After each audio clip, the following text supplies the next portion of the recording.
All right. Peace and blessings, everybody. I'm about to get started on this parallel journey of the soul. You know, it's a deep topic. So let's get everybody in. Give me 1 second, real quick.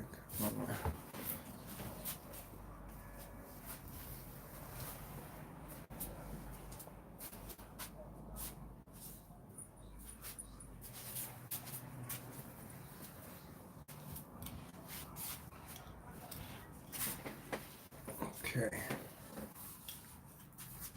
Peace and blessings. We're about to get started. Before we do, let me just play my little theme song, get a little music going. We're going to be talking about the soul today. You know, I did this track about the soul. So, greetings, Cam. Peace and blessings. That's what's up. So, before we get into this, let me just play that little theme to get us all into the spirit. What's going on, Monica Suzette? That's what's going on. Peace and blessings. All right, it's good to see the royal family is showing up, you know. I'm proud to see that. I'm glad. Everybody want to learn. That's what it means, you know. And if you want to learn, it's going to take time. And I got the patience if you're willing to want to learn. So let's do this. You know, let me play this song. This is the journey of the soul. We're going to talk about that in the journey of the ego. All right.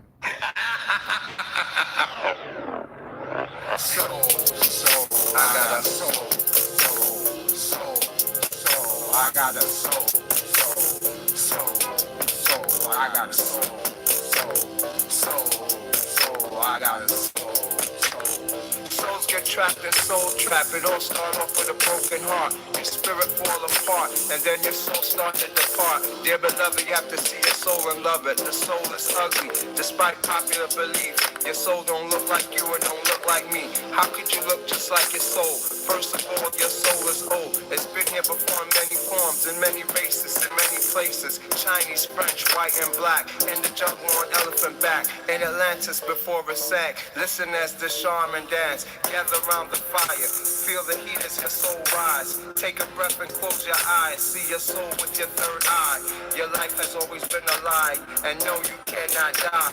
But you sure cannot fly without your soul. So the government leave you alone. This is called the soul trap. And you're soulless and they know that. Some of us have potential soul. Some of us have no soul. Some of us have the soul of a whole. Others play the soul of a hero. Some souls laid out in a tarot. Spelled backwards is the rota. The circle of the Torah. Which is the wheel of the chakra. This holds the key to the seventh seal. What's inside you have to reveal. This is the revelation. The whole world is now waiting. But it's just for you. The instructions is something for you to do. This is to unlock your soul. You've been warned and you've been told. Now get your life under control. Read a book and release your soul. If not, your ass is gonna fall. It's a lock on your body you don't know. And this is the story of how you have to do if you want to release your soul. Soul, I got soul.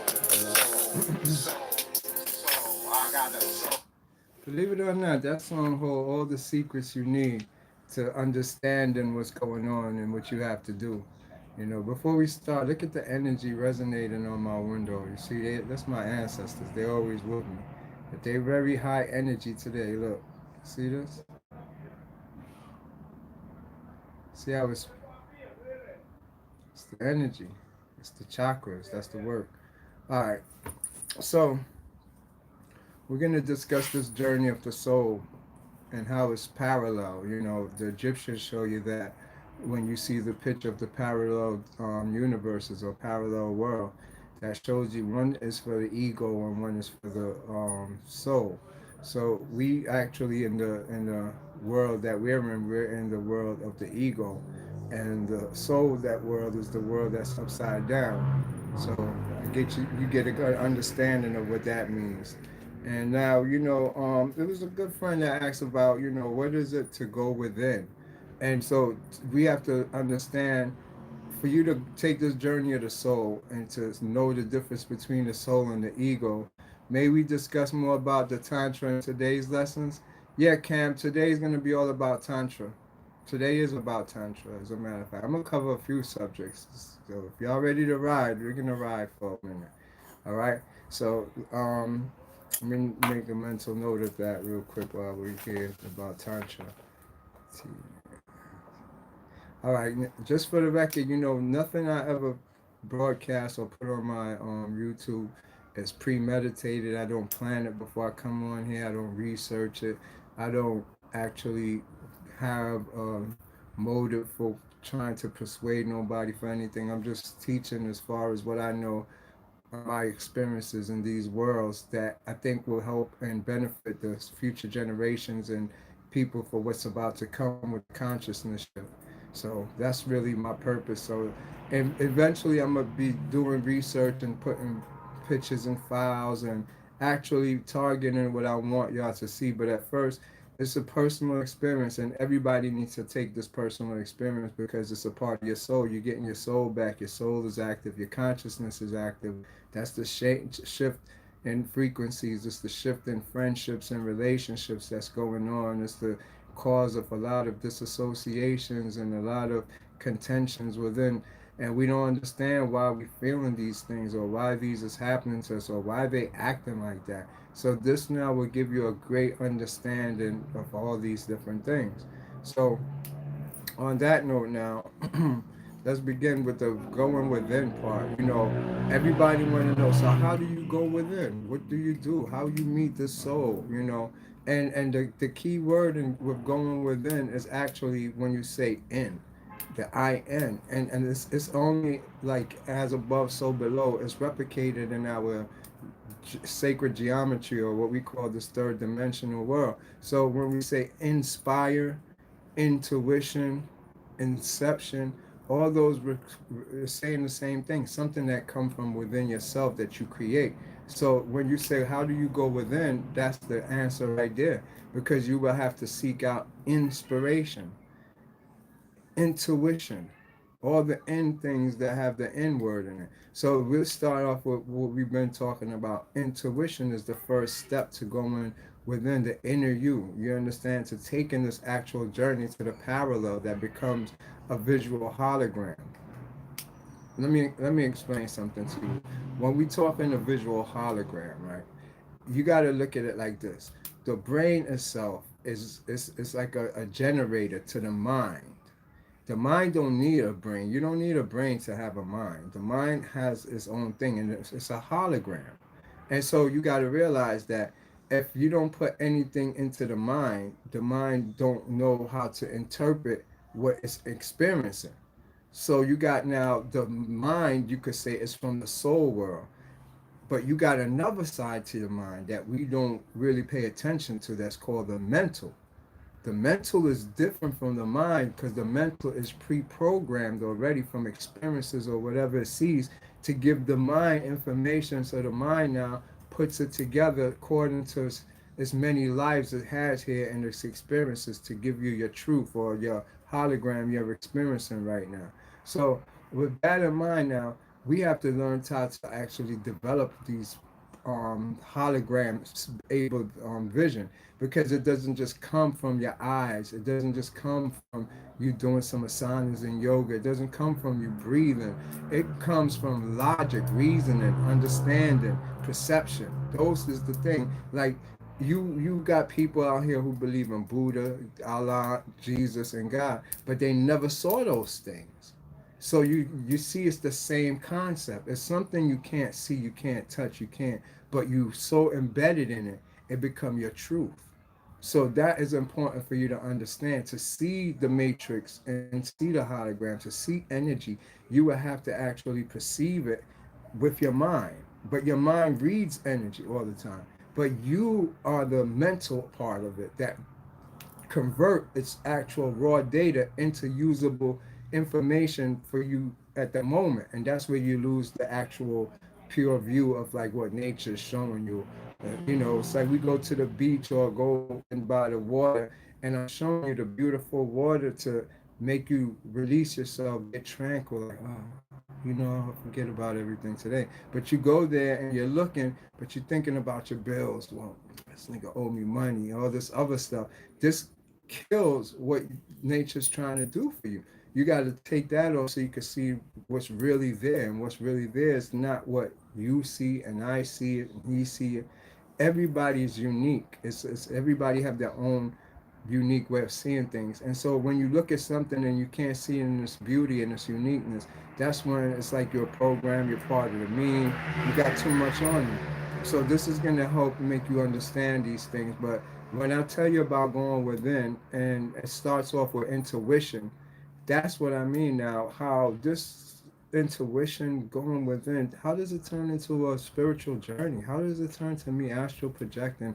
How does it turn into me remote viewing and having psychic abilities? How does it turn into Kundalini? How does it turn into me being a healer? You see, all those, what I just said, and the shaman is in there, a witch, a magician. You play out every role in the tarot cards within yourself. You are the tarot. That's why it was written from studying humans. But you got to realize which frequency is you on at the moment by you understanding subtle energy. So on that note now, when you start to go within, your first journey is just first with your intuition. Your intuition is things that tell you things, but it don't really tell you like that. It's just a first thought. These first thought is the beginning of you getting your soul. It's your soul whispering from long distance, trying to unite with you. Only way it could unite with you is if you instinctively do it. You instinctively listen to it. So you could get it into a sense like it get kind of biblical for a second while I explain this. This goes to that theory what they put in there saying, "Thy will be done," or "His will be done," with your soul being your God. And so you could listen to the intuition and override it by saying, "Nah, from experience, I know this and this will happen." But you don't know if what your soul is lining up for you by telling you, "No, don't worry about all that. Just go do it. Just go do what I'm telling you." So you get to have this little war conflict that we usually don't let ourselves get involved too much into it, and we overlook it and just go to the party, go to these situations and meet our fate. When you do your will, your only destiny is what's called fate, Fate, which is not the same as destiny. Fate and destiny share the same path, but one's going to cut you short because it's not your true path. Destiny is going to take you to your destination where you were supposed to be. So on that note, then you got to realize when they make that statement about "thy will be done" or "do the will of your soul," that's what it's trying to tell you. So that first part is the intuition aligning with you. You would say it's like a bungee cord that is going like this and it's trying to just get like this with you. Once it aligns, you on your way. This is like the first chakra opening of yourself because it's an energy. It's not just words that I'm saying. It's not just thoughts. We have to get more deep into thoughts for you to understand these is forces upon you that create you, like your creation of your parents' thoughts. You understand what they desired most became your physical form. If their thoughts was different, your looks would have been different. But your thoughts is but actually what your parents embed into the magnetic field of her ovaries that create this form that it be you.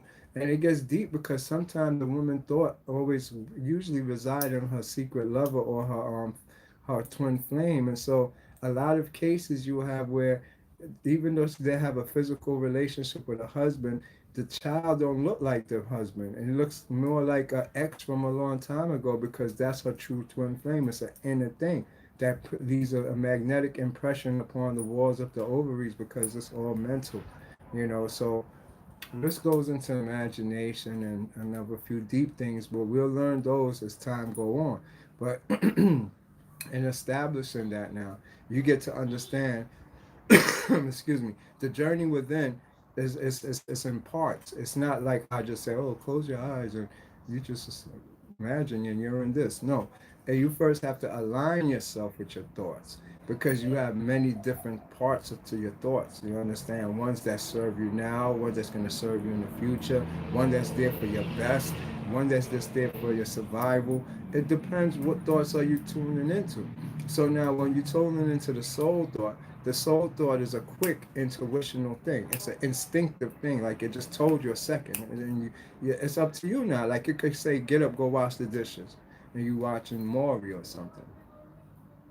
Over years of you just sitting there and not listening to you until you get fat. You get your arteries caught up. You just not doing nothing even though your mind is telling you what to do.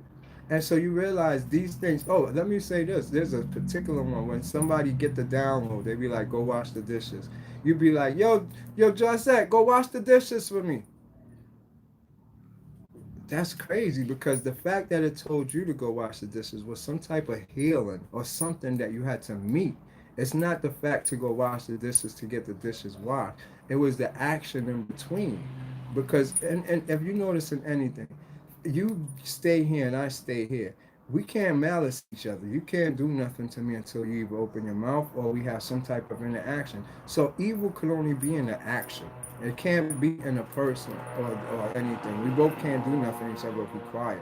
But if we interact, and the action now will make something either good, bad, whatever you want to call it, different or evil. So now, say you don't go and wash the dishes and you tell them to do it, you miss out on a whole experience, a lesson, maybe even calorie burning or something that could have saved your life. So the intuition is the first um defense to help you health wise as far as keeping you into something. And if you follow it, you will find out you could multitask and do many things like plant seeds here, start this over here, plant this here, and over a period of time everything works towards your favor. You build yourself a little empire by you just following your intuition.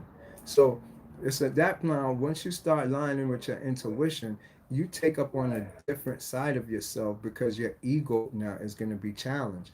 As your intuition is more honest based. It's not ego based. Ego based will be judged off of your external environment. You're in a room of a library. You're going to be quiet and sit and read a book. If you're in a party, you're going to get dancing and make noise. Those is ego-based things. It's the environment that actually plays upon you that make you react the way you're reacting. You're not really your true self. So when we're talking about those type of things, the ego now, it actually is going to be threatened by the honesty of the soul you, the true intuition you, because that ego been living under a guise of like doing things to be popular, doing things to fit in, doing things to look good, doing things to keep a man. It wasn't really knowing its purpose. It's the greatest who am I question in the world. And you just say I am who I am, but that doesn't take who you are. You understand? It just say you accept whatever you think you are. You understand what I'm saying? So when you answer, for you to ask yourself, who are you have to have your soul there. Your soul is the one who asks yourself that question that threatens the ego. Once you see there's the soul and there's the ego, you get out of it. You're in the middle of that war that, if you ever see my pictures, the beast and God wrestling, you putting yourself in the middle of that or playing one of the two sides. Really, you're the consciousness that could play either one. So you don't get a part of magnetic fields. You don't get on the North Pole or the South Pole. You actually use it in the way it's supposed to be used, but your consciousness. That's why Buddhism, they seek enlightenment on a higher level than your gods, your devis, even the highest one that they call Brahma or um, Vishnu, the highest of it. You could be higher than that because they see you as just pure consciousness, which is where you're headed now in this frequency of the Aquarian age we're in. We're in the age of what's called the wolf, the original name of it, or hyena by the Egyptians. If you looked at their hieroglyphs, the hieroglyphs for Aquarian is really a hyena. And it was changed by the Greeks later on to the man in the water picture. But the significance is that it was the age of truth. And if we stuck to what it was in the old days of how they had it prior to the Greek, it would have been the age of revelation, meaning everything of the past is going to be told to you and revealed to you so that you could start evolving yourself. It's not a revelation to destroy what we say in the world and everything. Is to destroy the old you. And you would consciously make this choice. This is actually your seventh seal unlocking. The seven seals is your chakras. So if you understand the seven churches is what they're talking to, the seven gods, the seven devis inside your seven chakras. Each one is an attribute that you possess within yourself that you don't know you act out. So when they talk to the seven churches such as Philadelphia, it's actually one of the gods like Poseidon, you have Leviathan. These is actual who you are more. when you using psychology, dealing in the physical world, what make you act the way you act? What make you do the things you do? You see, you have perceptions that your consciousness is locked into like little ways, and you only move up into each one as a you're in your genetics, your DNA. You know, you got a tube in your DNA. That's what it is, and your consciousness is plasma light that just shoots through there, which connects it universally. It's an invisible spider web of DNA here in the air you can't see that connects everything. And so through this now, once you can leave out your crown chakra, you're free. You're in your makaba. So that's why the Egyptian Book of the Dead, all the things that they tell you, it's an inward journey. You come from Agatha, the inner world. But if you externalize yourself, which you was trained to do from going to school, job, your desires, your pleasures, programming from TV, radio, we could go on. You actually see this world more. And then when you go to sleep, your dream world, which is your spiritual world, it's hard for you to understand. It's hard to comprehend it. And so you got to disconnect between the two worlds where it's supposed to be more balanced out. You know, not just saying unconsciously, you know you're dreaming and this is a, no, you know it's a spirit world. It's a world you have to deal with. It interprets what you're doing in the physical world. They work together, and if you don't, you will unconsciously do things and have a disassociation. So going within now, let's get back to that. When you go in within yourself, you first have to line up with your intuition. Your intuition is going to guide you in certain direction that leads to what we call coincidences. These coincidences is not really coincidences because they are actually the law of attraction aligning for you. You want something you desire, your subconscious mind aligns with somebody else's subconscious mind because it's one universal subconscious mind we're in, and make these things happen for you. That's how it works. So by you wanting, good evening, Sandra. Good morning to you. But we trying to keep up with all the knowledge. That's right. We got to keep up with the knowledge because it's just forever growing like an iPhone update. And if we don't actually take time out to do it, which let me explain to you. When I was in the States, I actually didn't care about none of this stuff. I just was a hustler. I was cars, money, 250 pounds big. I was a burpee master. And so when people talk about all that stuff, I didn't care. It didn't matter to me. But then when I left and I'm in the South in the sun here in the Caribbean, it changed. All of a sudden, it's like my eyes were seeing different things. I started seeing maybe holographic creatures or things or beings. And I'm like, what is this? Where is this written at in a book? I'm looking all over online, researching, can't find nothing to explain to me what is going on with me. It got so weird that when I tell my family this, they like, yeah, really. How's the kids? Is everybody all right? You been to the doctor? You taking your medication?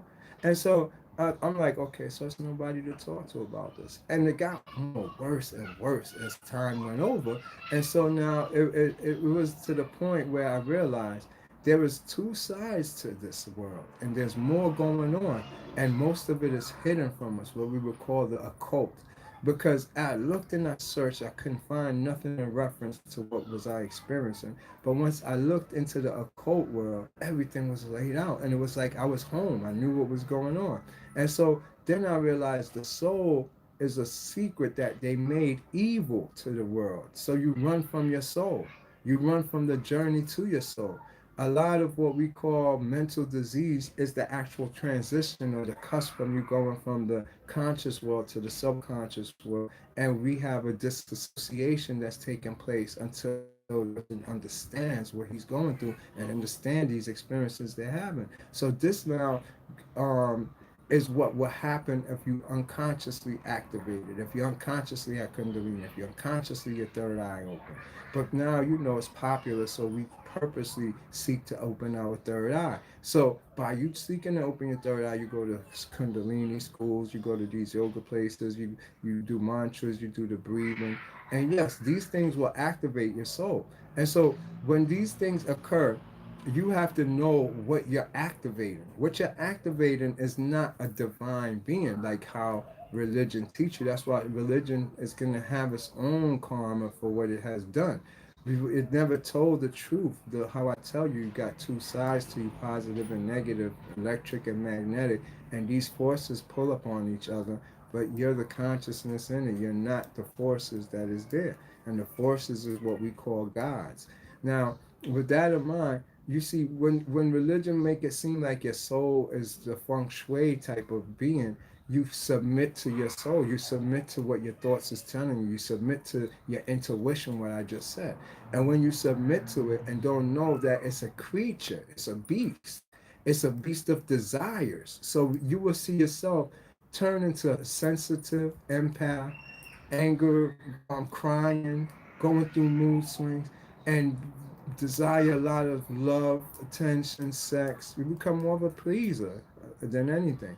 And so these now, you didn't realize you have to train the dragon. This is what the movie How to Train the Dragon is about. So now you get your soul, or you feel more compassionate towards them. Your heart chakra is open more than the rest of you because you receive your soul and you leave through your heart chakra with your breath, the ba. And so when you this happens, it's the first thing that happens. The empathy kicks in into you, and you get now the empath who comes in and then follows what the energy vampires, the succubuses that knows that this person magnetic field is open and they can feed off of them. They just they soul beings. They don't have to see it. They could just sense it. They know it, and they attach themselves. 70% of relationships is succubus relationships. One is feeding off the other. You be like, how am I moving forward? How just succubus relationships. So now on that note, once you line up with your intuition and you start feeling like you into something or you get into something, your intuition start giving you downloads of thoughts. Like you would watch a YouTube video and then you'd be like, no, this is not how it is. And you just get these thoughts and you start having them come to you. This is when you get the pen and start writing down, because I'm teaching to exercise how to nurture your intuition into coming onto you, which is opening your chakras, and which will now make your soul attach over you. You have your picture like how you see the Egyptians with the eagle or the ram over them. They have their soul over them, but they control their soul. That's why they step on the alligator. The alligator will be a mental death, ignorance, all those things, darkness. So they conquered it with knowledge, with understanding what their soul is through attachments. And Buddha came to teach you attachments too. So the first thing when you get your soul, you will know a person with their soul because they're attached to things all the time. They always want to meet up. They always want to hang out. They never want to go home. They always back. They're always with you. You understand? Those is people that they have their soul, but they haven't trained their dragon, so they're attached to things quickly because the soul is an animal. That's why the Sanskrit is called the anima soul, because it's first an animal till you train it. And in the medieval, they mastered it and called it alchemy. You see, alchemy is mastering your soul, where you do isolation and aestheticism and all those parts we was talking about now, the hermetic life. And so that one trains your soul automatically. Cut it off, cut everything off, and then your soul will have to go to its higher self. But when it first awakened to this world, it's new here. As you could have been here till you was 30, and you get your soul at 31. All of a sudden, the world is like, whoa, this is new to me. Whoa, I never saw it this way. Whoa, this tastes different. Everything changes now because the soul awakened and it takes on a new look. It don't know none of this no more. Don't remember. It has universal mind, knowledge from many lives, but it don't have present knowledge. So when the world is being tricked, it knows it. This is the knower in you. That's why the Egyptians was called knower, and you have a knower in you by first following your intuition. Like I said, once you line with your intuition, you start writing your notes, your poetry. It leads to drawing, it leads to music, it leads to you opening up yourself to the truth of energy coming in, which is, we call it the heavens, or you could say the astral world, the higher astral world. You hear music, you hear things talking. You don't hear like I'm saying. Don't think you're gonna hear. No, you just want to write. You just got great concepts. You create great ideas. The inner you now is not looking at an iPhone and say, I want an iPhone. I want to create one too. I want, and you see a car, I want a car, I want to make a car, I want to be a car. No, all these new concepts come out of you now, and it's just creation. You have a flow of new concepts that is original to you, that you bring it into this world. That's the music. That's the sounds you're hearing. And that's when your intuition aligns with itself. And so by you hearing it and tapping in and actually understanding that with this new intuition you're getting, you have to cut off things that cut you from your intuition, that actually was your intuition is telling you, don't do it. Don't fuck with it. Leave it alone. Don't fuck with this person. That's not good for you. Because it might not be a present moment thing. It's telling you something for future things. I'll give you an example. I used to work with the client, right? And she says her spirits tell her not to have sex with her husband. So she have to sleep on the couch and deny him sex. He don't know why. You always come and ask him. But it's going on maybe 6 months now she been sleeping on the couch. So she go and have sex with him. Her vagina break out in a cyst. Big cyst and pus and everything. She run to the doctor. Doctors want to do a thing, scrape and test it out. So she says she's gonna come back in a couple of days because she had to think about it and all that. She go home. The next day it's gone. Doctor look at it. They don't know what happened. It's gone. She wait about a month. She had sex again with her husband. It came back the next day. Same thing happened. She waited this time, didn't go. It went away. So she realized what the spirits was telling her, and it's not like he was giving her a disease or making her sick. Her body, her biochemistry did not match with his biochemistry. It was just like a chemical reaction that wasn't right. So it made her intuitively slept on the couch, left his presence, and don't touch his magnetic field or his vibration. These are things that we pick up as what we would call the knower. But when you question your knowing, like how she second guessed herself and went and slept with him, you get the effects of it.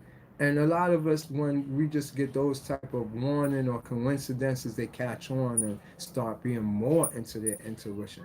But now a lot of people also meet their fate that way, when they told you and you didn't listen, or maybe told you 1,000 times and you heard it and you want to not listen, you meet your fate. And so this is where you to understand yourself, because when you first get it, it's for you to heal yourself. This is how the healer is born, the shaman. He's the first person to come out of the within. The first person to come out is you challenging your ego, because now your ego knows that the soul is there. But you're the consciousness. You don't know you're the consciousness until I just had told you. You would never have figured that out. You would have been either the ego or the higher self. You've been lower self, higher self, lower self. Just going back and forth. But once you realize you're the consciousness, you middle people. These two now only serve you when you're ready for it. Only way you could play the middle consciousness is by nirvana, not thinking, being in the moment. You have to be in the present moment now. Stop thinking about what happened yesterday. Don't worry about what's going to happen tomorrow. The reason why is because you first have to come to terms when your soul gets involved now. It lets you know it was never you doing anything. You was just a puppet on a string that they controlled anyway. So now you fall back from your desires and what you think you was doing, because you know it's already aligned for you daily. You just got to do what's aligned for you now, and said, why did they line this up? All right, why this? All right, I have to do this. And so it makes your job now easy. You take your consciousness out of these two picture and let these do what they got to do. And you only come in when you're in, you stay in the moment. By pulling yourself out, you're always in the moment. That's the no thoughtness. You're doing what you're supposed to be doing, and you do it at your highest efficiency and at your best. You understand? And no thoughtness, you're an empath receiving energy. So you're always hearing what everybody's saying, what everybody's doing, you feeling everything. But as long as you have a thought, you disqualify yourself from a million billion atoms or electron protons banging up on you, giving you information, to just one, drop dead. That's your thought. Everything else is gone now. You just, your thought is there. And so whatever you're thinking knocks onto you and takes you in a portal. So by you having no thought, you actually is more in the moment, and your energy is more efficient to use as your will to do whatever you're going to do at that present moment. So on that note, hold on, I'm on a call right now. I really can't talk. Okay, yes. All right. So now, on that note, now we speaking on the intuition and how it's alignment with your will. That's what, let's call it your will, because it's up to you now to make the decisions that your intuition is right for you. It's telling you. Sometimes it means leaving the environment, leaving a relationship, leaving a friendship. You know, these things that could have benefited you, or you was in it as a pleaser or just as a trophy.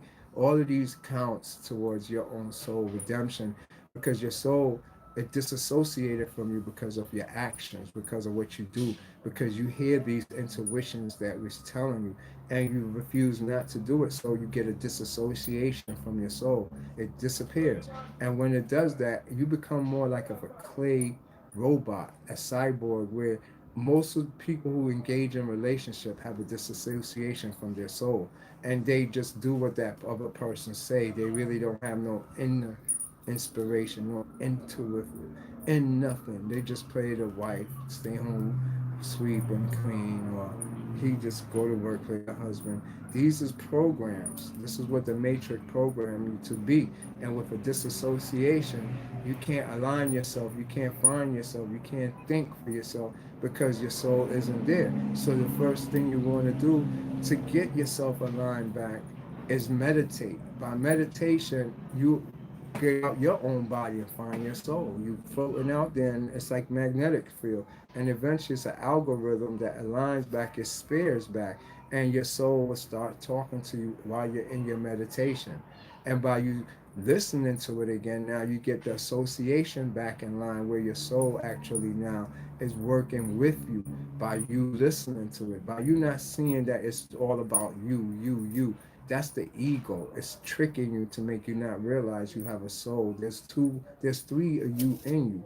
Remember that: your soul, your ego, and your consciousness. With you being the consciousness and not knowing that, you will think you ego. The ego most of the time plays the role of your soul. It tries to do both, but when your real soul come in, it's a disassociation. You feel uncomfortable. You feel like somebody's trying to harm you in your own body, because, like I said, your ego is threatened and it don't want to face it. It's like you run away from things you're supposed to face because you know your ego is threatened.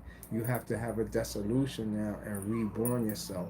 So, with that in mind, speaking of reborn, you can't do the old things you used to do. If you lining up your intuition, because that was what your intuition was trying to tell you in the first place, don't do certain things. Now, for you to understand how the intuition actually works, the intuition is your macabre. It's a human being. It's a being. I'm not saying human. It's a being. It's alive, meaning it's not something that you will see as just a triangle or a dodecahedron. No, it's more intelligent than you in your physical form, and it actually talks, and it can shape and shift into anything. That's a macabre.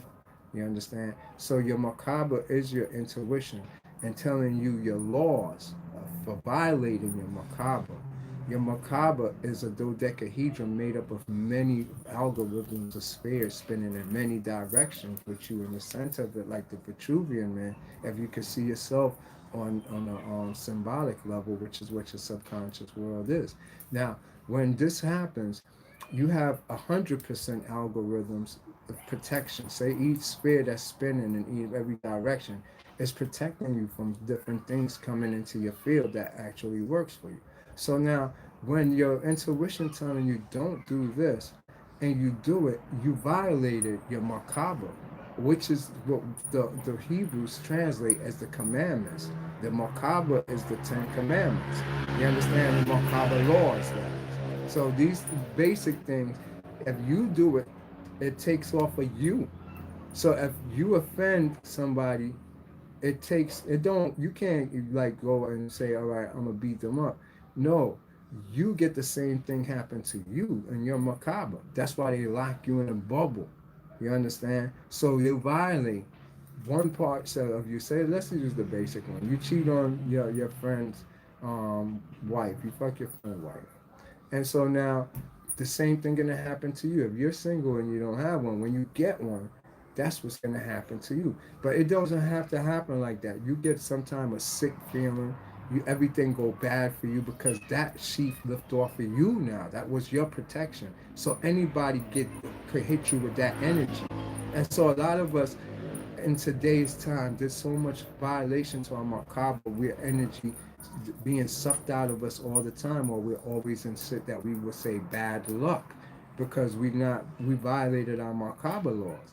Only way you can align back your macabre laws is actually listening back to your intuition. Your intuition will tell you some of the weirdest things.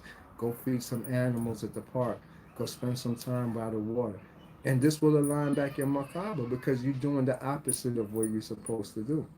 So when we take it now on this parallel between the ego and the soul, you got to realize how now the soul is like, the God, like I said, with one arm up, and the ego will be the beast wrestling with him, and they're gonna see who the consciousness is gonna go to between you. You're the consciousness. Which side you're gonna play?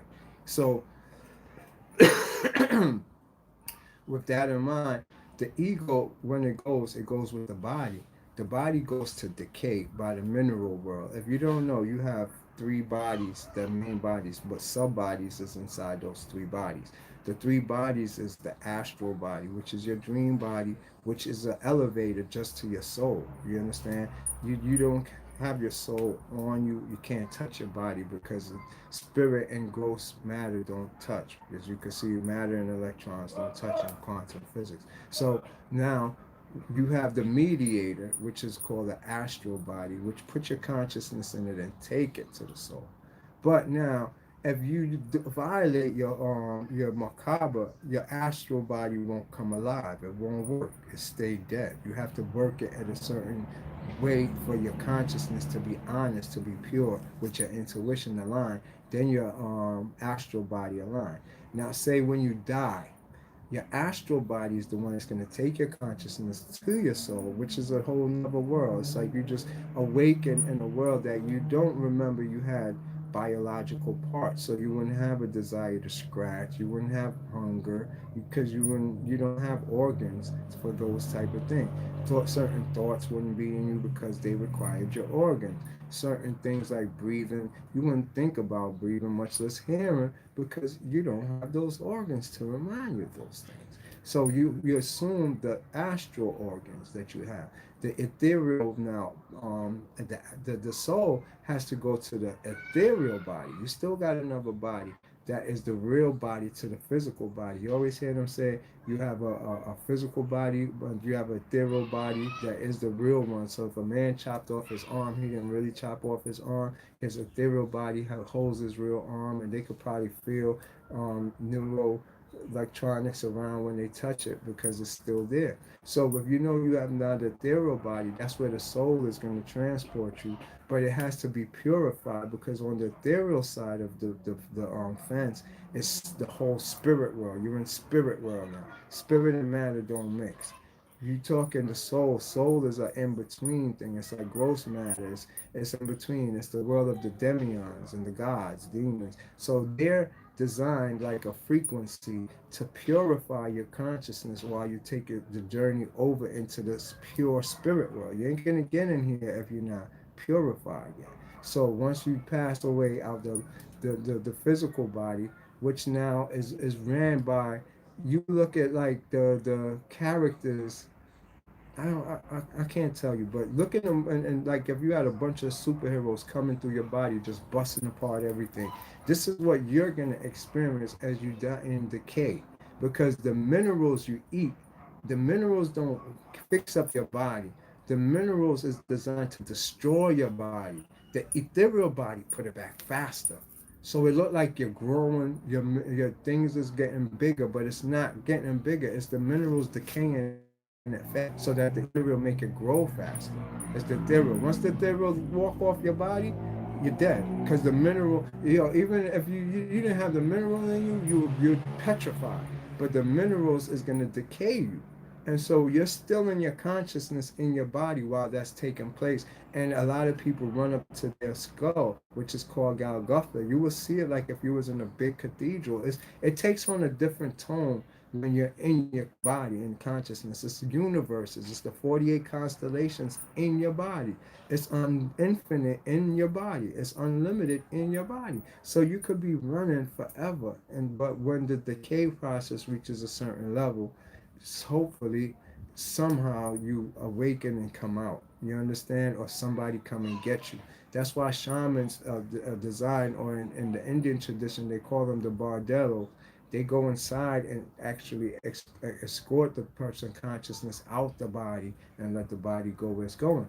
And this is replicated in the Bible by saying Satan is the body and the flesh go to Satan and all this other stuff, and Satan is the one that if you choose to the external world, you're gonna go, and that means your consciousness gets stuck inside here. You believe this, and then when you pass, you be like, oh, I'm dead.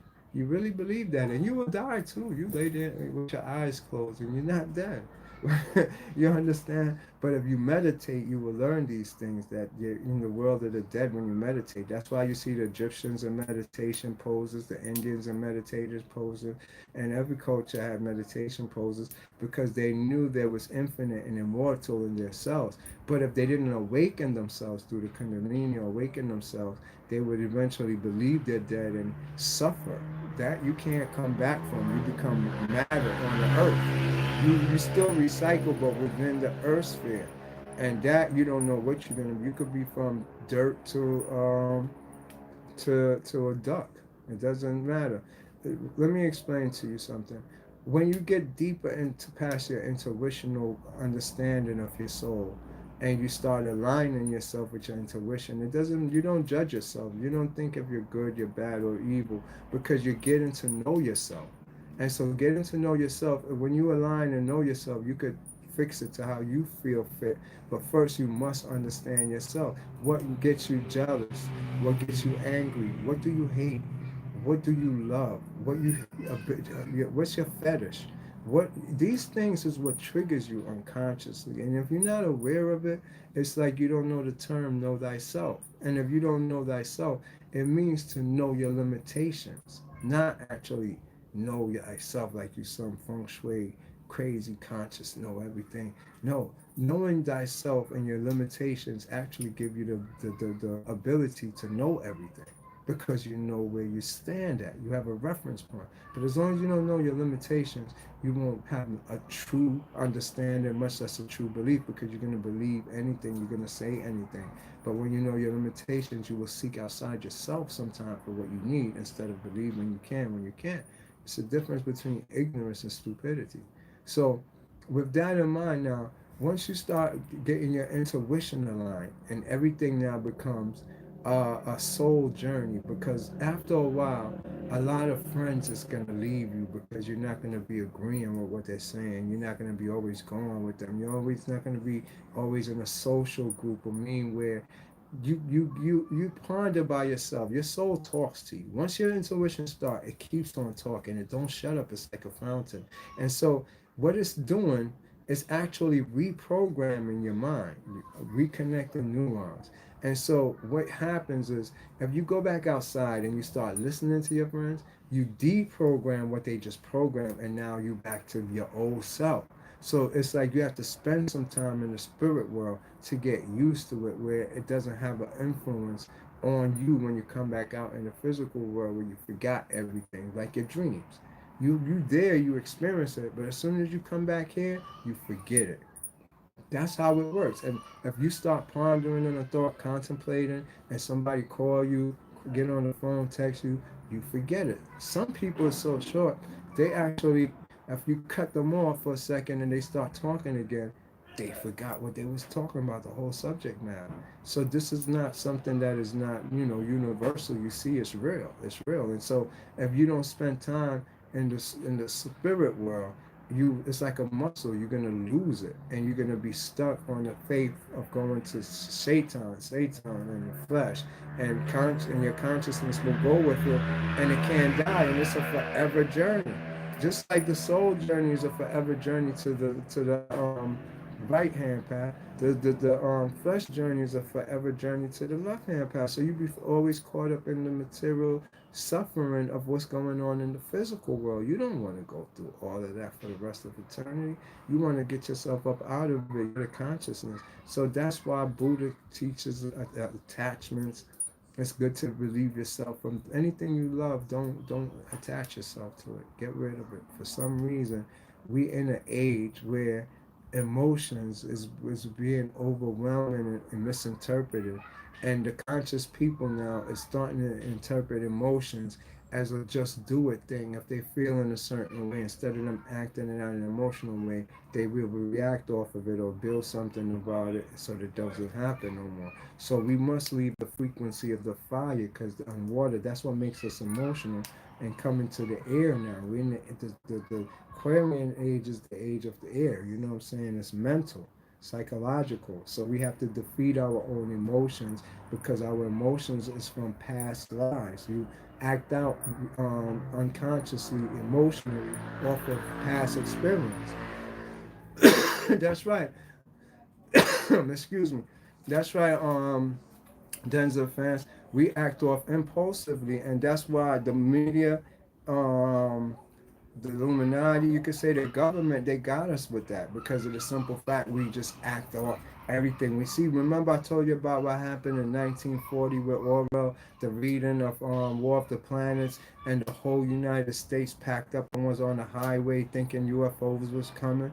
That's how we are. We're very emotional, and that's how they started learning that we're consumers. Consumer was a term they found out. If they kept knocking on the same door and selling the same person a vacuum cleaner, they're gonna keep buying it over and over again. And the consumer was invented in Germany, and so from there they brought it over here with TV, with Tesla. Everything with Tesla was a plan to implement mind control into our lives. That we left the frequency of God and our true spiritual powers to implement convenience and what we call civilization, which is not civilized, because you lose and forfeit your sovereignty as a soul to just sit down and say, this world was made for me and it owes it to me.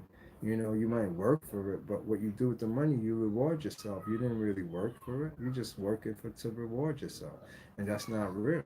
You know, that's where your soul is going to compromise you when you pass away. You have still real lessons you're here to learn, and so back to now the journey and the parallel between the two, because when you see the Egyptians, they have the parallel world.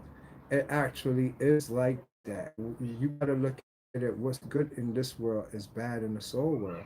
And if you didn't know, let me tell you, just like, you know, you got the procession for astrology go one way, and then you have a zodiac that go the other way. It's the same way. So who you are in this physical world is not the same that you're going to be in the spirit world. You're going to be the total opposite. And you must accept that and understand that.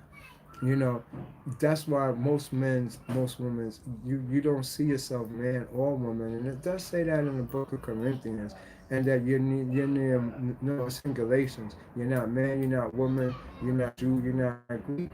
And you have to understand that psychologically speaking, you're an androgynous being in the eyes of the Lord, and you're the Lord, your soul. That's the Lord.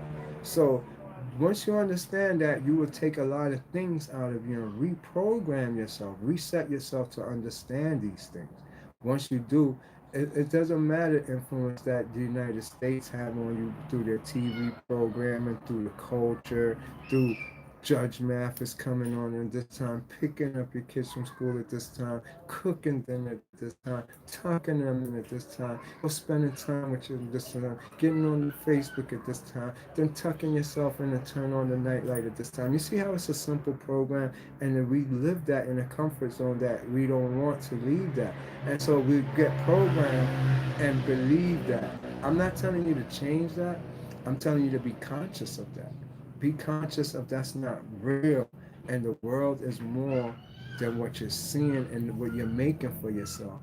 And just by meditating, finding your soul, you experience the whole frequencies of the world without changing that comfort zone you're in. But don't bask in attachments with it. Remember, we're talking about attachments here. This is mental. Like they say, you can't take your kids with you, you can't take your car with you when you die, but you do take envy, lust, hate, love, all these attachments that you attach to yourself. It become your own nightmare that plays out for you in the Book of the Dead. The Book of the Dead is a play, and you look it up. They'll tell you. And the play is of the spirit world upon your consciousness upon passing away. They put on a show for you to show you what your mistakes was, what you did, who you hurt, what you offended. So this now goes back to the macabre laws and how it's telling you the macabre is a being that knows right from wrong and it does your commandment. And so when they tell you that this guy, what's his name, he's a Hebrew, right? He wrote the Golden Rule, and he's very famous for it because it actually is a macabre law. You know, they study Hekalah macabre back in Jewish mysticism, and that is do unto others as you want done unto you. And that keeps your macabre in a line. If you don't exchange energy with nobody, fair energy exchange is that. Do unto others as you want done unto you. Displacement of energy is when somebody's in distress and you go to help them. Of course, your help is giving them your energy. The same thing, if you're angry, upset, and this person isn't a loving, you're going to disrupt their energy with your energy. So sometimes you play the role of the high priest by not interrupting somebody's peaceful energy with your anger energy, with your upset energy, with your bad day energy. You go into the sun, you go to the beach, you go to the water, you go meditate and take that off yourself, purify yourself, and you help purify the world. But if we pass it on to each other, pushing on to the kids, you're not certain, go do this. You're doing the scapegoat. That's an old Jewish thing. They used to send a goat to Azazel into the wilderness because the goat actually was the where they felt they put their energy in it, their negative energy, their bad that's gonna happen to the community, the no harvest, the barren of the kids, and literally send the goat out now into the desert to Azazel to say that they has he would take their sins away, and they will feel new again. And so if you do that to your child, do that to your friends, do that to anybody, that's exactly what you're doing. You're giving them the scapegoat. It's in church when the pastor tell you you're no good. You're. It's really he's putting how he feel about himself into you, and you wear that. Then it's an energy exchange. So how you feel about yourself, which was good prior to that, he feels now. So he takes your energy and you wear the bad energy. We do that to our kids. We do that to our friends. We got to fix that if you want to align your macabre, that your macabre is conscious and it's working for you because it sees you're conscious of it and you know how it works. It gives you the greatest of powers. It gives you the ability to touch anybody, to change anybody. But you have to be able to be not an egotistical person or thinking you're here to change the world. The world is designed for you to learn from it. It's not designed for it to be perfect like in the beginning of Genesis. We're in Genesis in the beginning of the book, but today we live in Revelation. So you can't get back Genesis. You can't try to go back to the Garden of Eden. You can't try to be good. You have to do what Revelation say. We're the chapter you're in now. This is the age of revealing. So intuition, insight, the ego and the soul. This all got to do with your chakras, the seven seals, the dragon. All of this is part of your ghost system, your soul system, your psychic system. And so you need to learn it because the energy is here now. And just to make you understand it, you got two groups of people here now. The soul people are what we call the conscious community, and then you got just the regular Romans or the people who's unconscious, who is actually going down. You don't know that it's a ship that is going down till they pass off of this reality. This reality is moving, evolving. And so what doesn't evolve in nature, nature gets rid of. So don't think that this is just something small. More people's gonna die like crazy that don't didn't get the consciousness shift. It's real. You understand? And those that actually got the consciousness shift is something that's going to be a big change, including the Illuminati. There's hardly no such thing as Illuminati now. You're the Illuminati. You've been illuminated now with the abilities the Illuminati have. And so we have to reconvert because society is going to change from being a laborer, going out there with exhausting your energy, to where people's going to be more home, working at home, more time for their kids, and evolving their consciousness. And money will be more easy to accessible through the internet and through us helping each other. The thing is, helping each other is the key word. When we separate ourselves from the whole, that's when you think you're your own individual self. The hardest thing for you to do to get rid of your ego, all you have to do is realize we're all one. And we can't do that because our ego permits us to see us as separate from everybody else. And if you was to see yourself with somebody that you love and then they loving somebody else, it'll hurt you.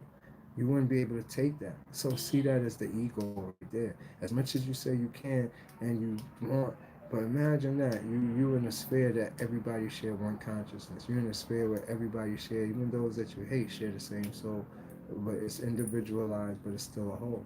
And it's hard for us, so we purposely unconsciously separate ourselves and let the ego individualize us.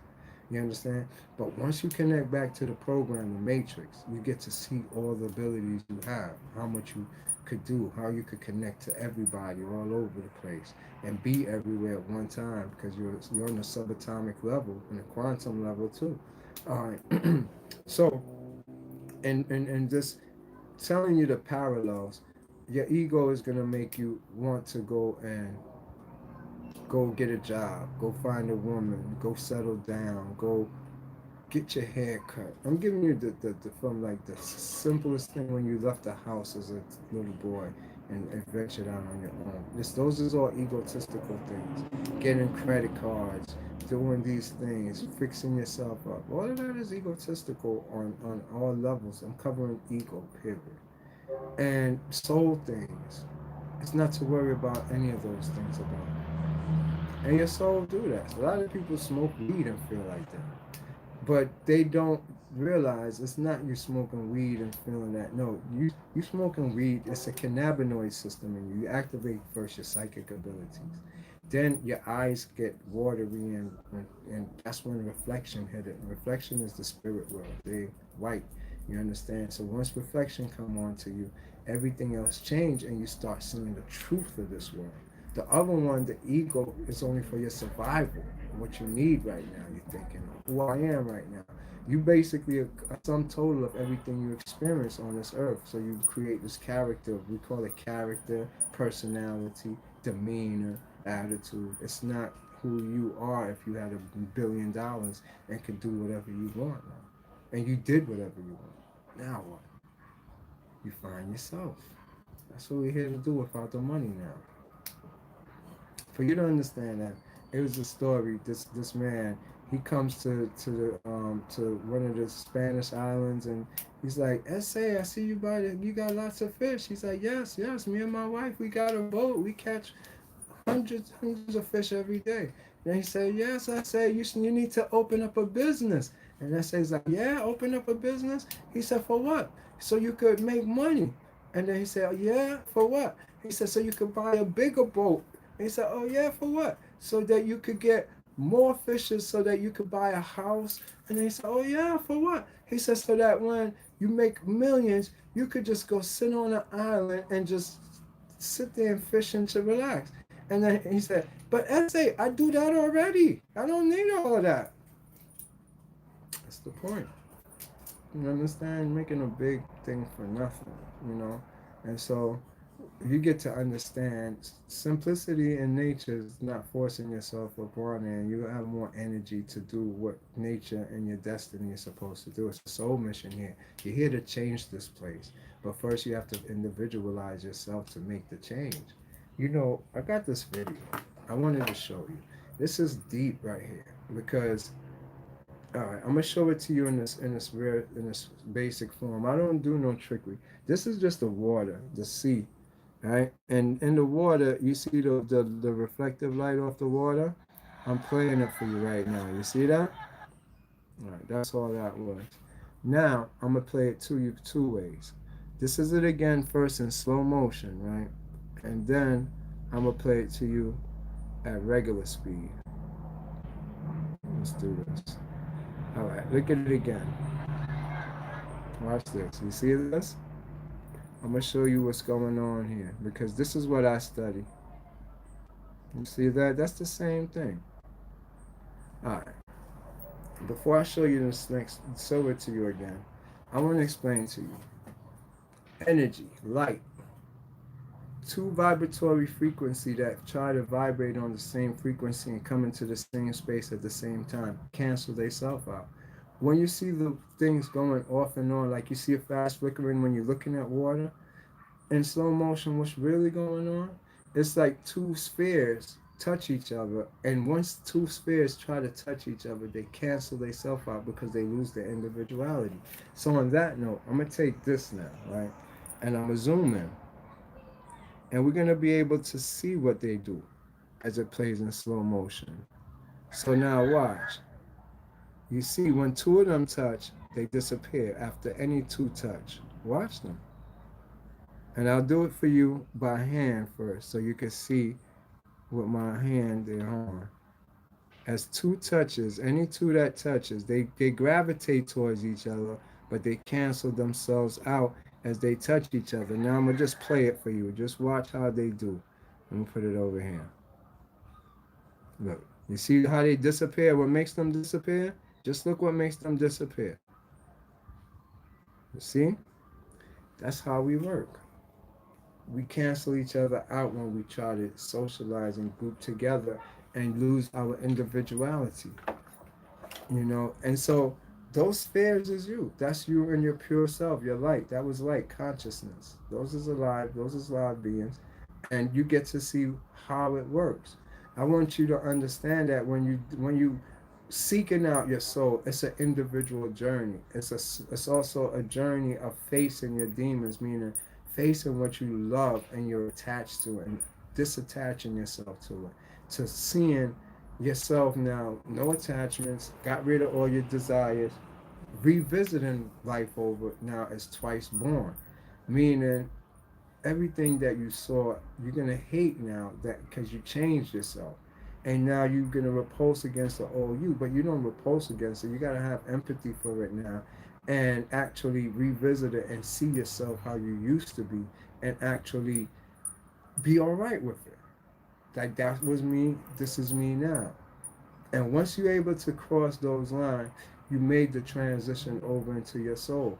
Once you do that, you're in what's called the Buddha field first, where you get to, it's a lot of things you're going to hate because now you're going to see the conniving shit you used to do, how people just get together out of insecurity. A lot of relationships be fake, people be fake, but you can't judge and hate them.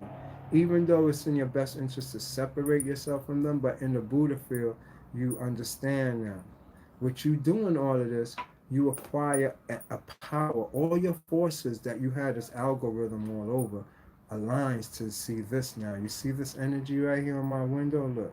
You see how it interacts with me as I'm talking and it does different things? You see? You get this power back now. That's your real power. You see how it's acting on you? That what you're seeing now is the ethereal world. This is the other world right here. You're that. It's on the subatomic world. This is a whole nother world right here. And that's what you have the ability to do once you learn how to interact with it. But you have to free yourself and take back your power. You can't let your emotions run. You can't go out and seek revenge and do these things because your power is in you containing it. Your spirits will do everything for you. You understand what I'm saying? You just take a breath, the bar, and allow things. Certain things is just there to test you. You got gatekeepers here that is pretending or acting out as regular people in this world or as part of your so-called experience that is really opening your perception. They hold the key to your next perception, but you dealing with them wrong. Sometimes they frustrate you. Sometimes it's just you're not seeing it how you're supposed to see it or handle it how you're supposed to do it. Once you do it, they're gone. And your whole situation changed. Maybe a new place, a new environment, a new chapter start. But everyone that you're dealing with, especially those that mortify you, is part of your lessons. They're gatekeepers in the spirit world, and they're for you to pass their test somehow without being angry, upset, using your attitude, demeanor. Those is what you have to do first. And once you're able to, like I was saying, go cross the whole path and clear out all your demons off of you, those things that made you who you was, which was just there to protect you at a young age. Then you have to grow now and take them off and say, you don't need that. I'm not under the influence of the stars. The zodiac can't predict me no more because I'm not an animal. You don't want to be predicted by the zodiac. You want to be unpredictable. You understand? Once you get those things, you're on your being pure spirit now. You know, once you become pure spirit, it's like you in a Buddha field all the time, but not in a Buddha field at all. This is where you get back to the two faces now, the beast and the God, and you choose when you're gonna put on this outfit and deal with this person this way, and you choose when you put on this outfit and deal with this person this way. But then you take off the outfit to be yourself. You understand what I'm saying? Make no choices, just be in the moment, and you will learn. Because that's what you're here to do. Your consciousness is here to evolve and learn, not to judge, not to be on this side or that side. And so you will understand, and with the soul is just a mediator as your mentor telling you what to do. Eventually, you get these things going. You close your eyes, you will see these type of things that you see against my window and how it's flickering and it's changing. This is what you're gonna start seeing. Once you start seeing these is the portal that opens to take you to Cyrus and other dimensions. I tell you the 48 constellations. So this start the inner journey now, where it's went from just intuition to where you don't have to use intuition as long as you obey your macabre laws. You at your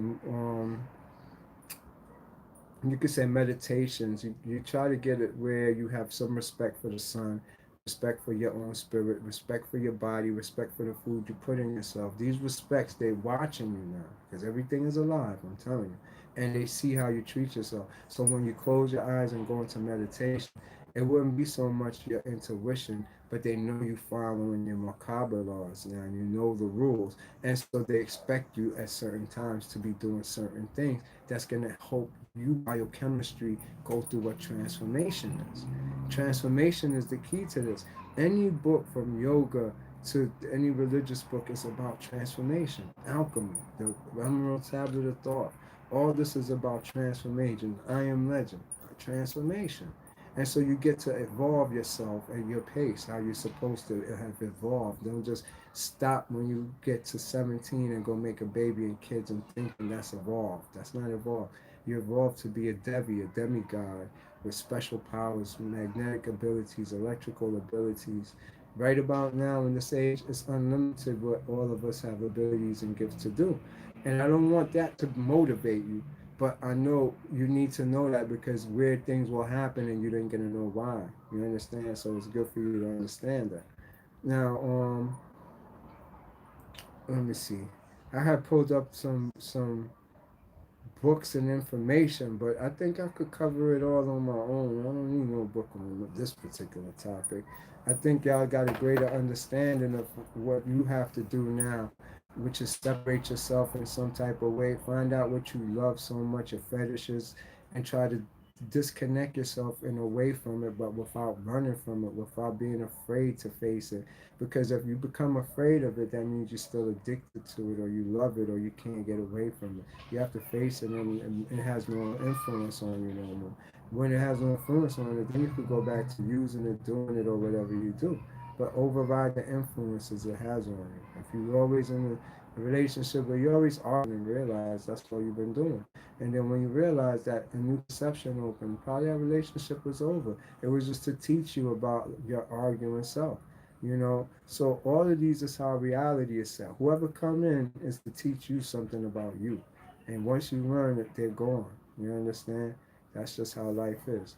So on that note now, as far as the ego, to summarize it, the ego get fueled and become stronger off of the external world. The more you externalize yourself, yo, this happened out here, yo, this person got shot, this person got, you looking at the world and you believe what's there when everything is in your mind. It's a hologram. You're just feeling vibratory frequencies impulse upon your eyes that makes these images in your head, but you don't really know what's there, much less what's the real truth. So to externalize your existence in such a way that you don't know about your soul is not a healthy thing to do, because you will believe in yourself and your consciousness and you're stuck inside your body. Upon death, you die in the worst, nastiest way in the world. You don't want to die like that.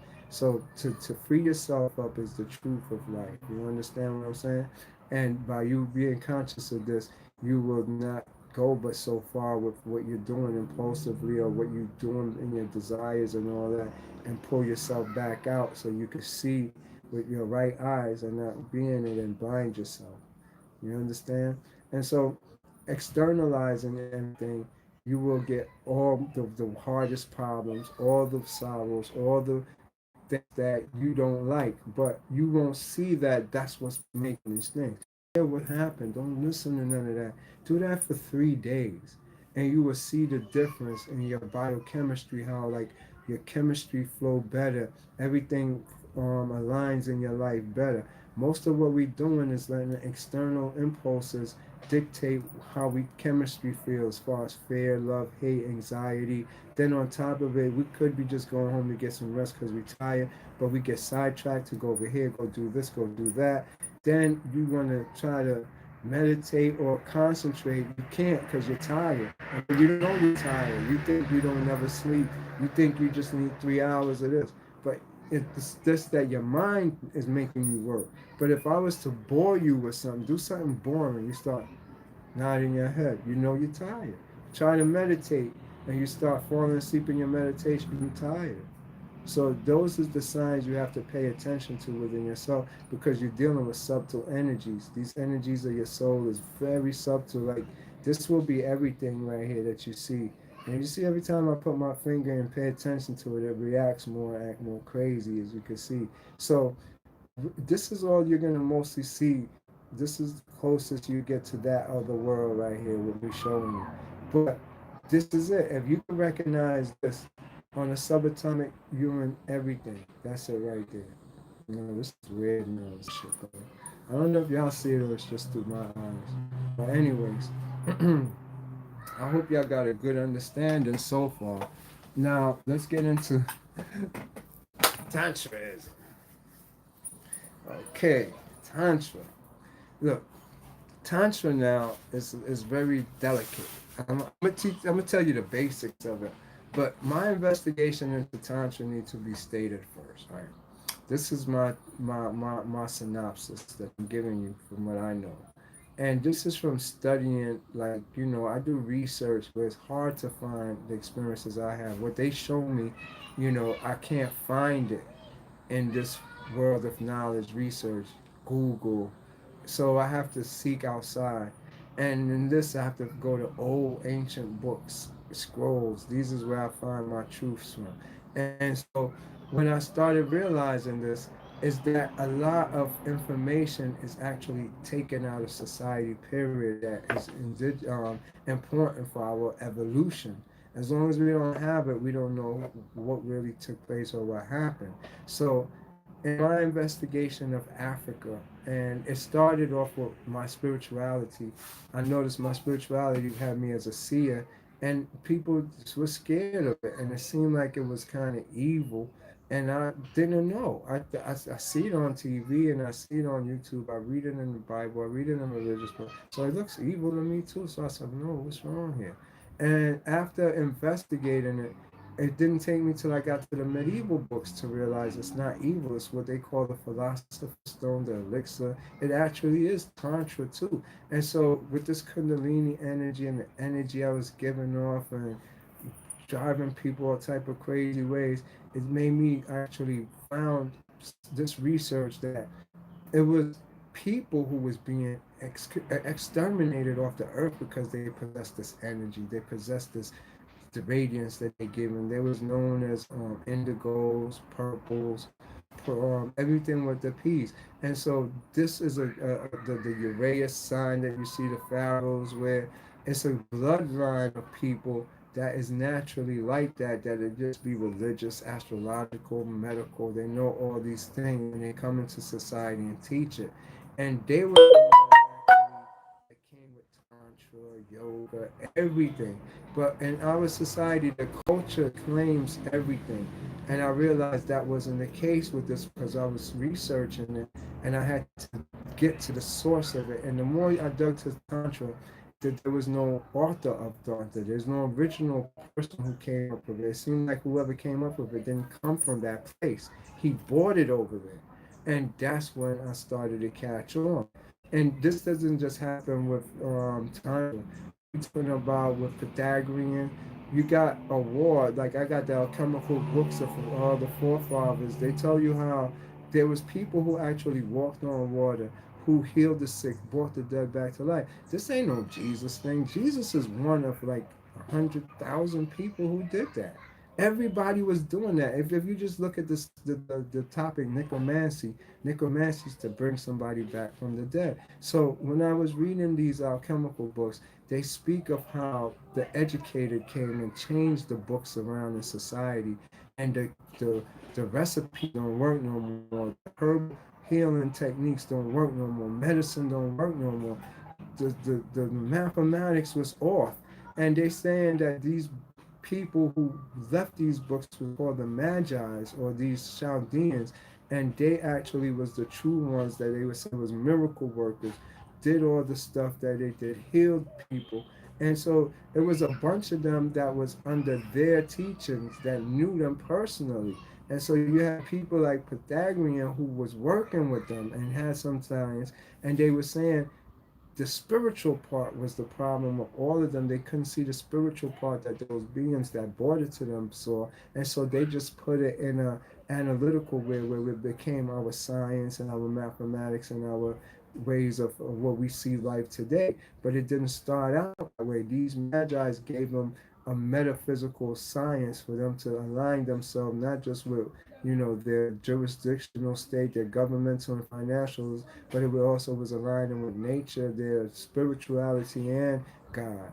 But they couldn't see the spirit world, so they denied the spiritual part of it, the God part, and just used the facts that they could use, which was your basic science. So once I caught on to all of this, it made me go back and study from Brazil, with them having Orisha and Santeria, to the Taino Indians and their stuff, and all of it is the same thing. I realized it, which became grouped under what's called the Kabbalah.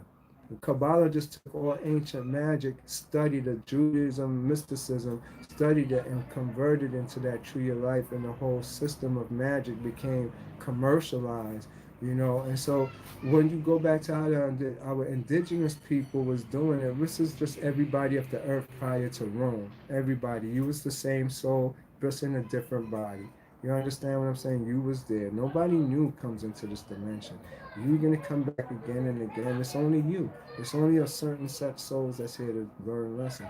So when we was practicing these crafts back then, it was a different type of way we did it, where it was a transmutation and a transformation biochemically, and we rose up and became higher beings.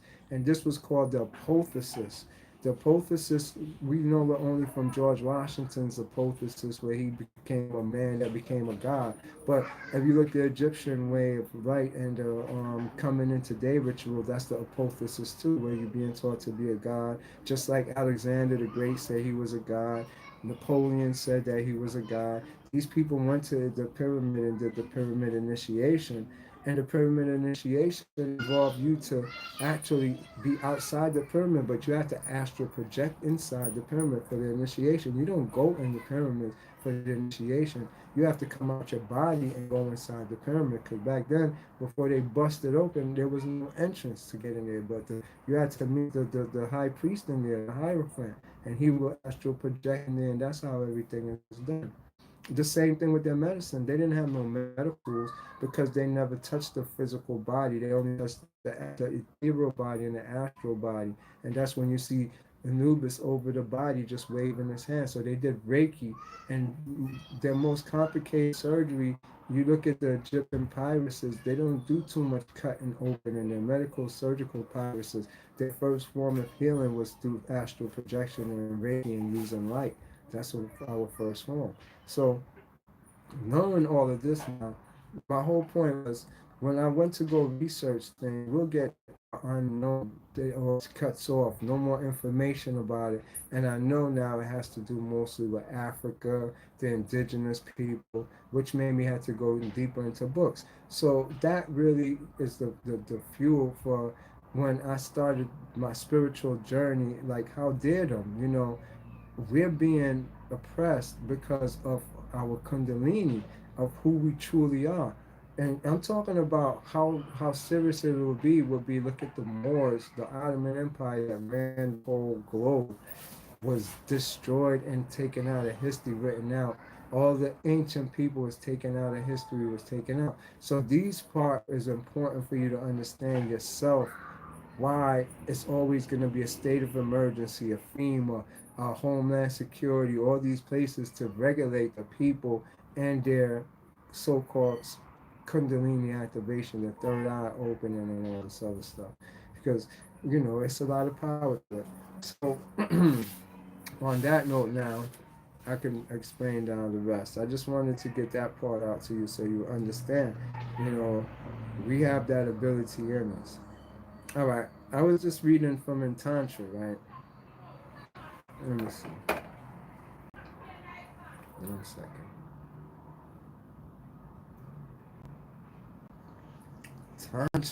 Tantra is something else, man. We're gonna go for a quick history of it real quick, but let me see.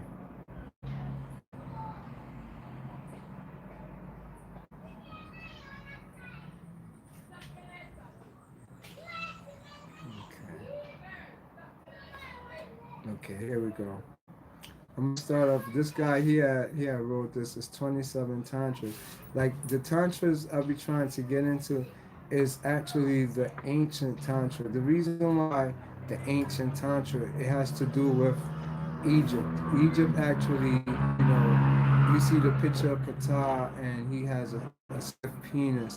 You see in India they got the temple where it's all the people's having sex in a collage of just statues. Everybody's into a big menage a trois, whatever it may be.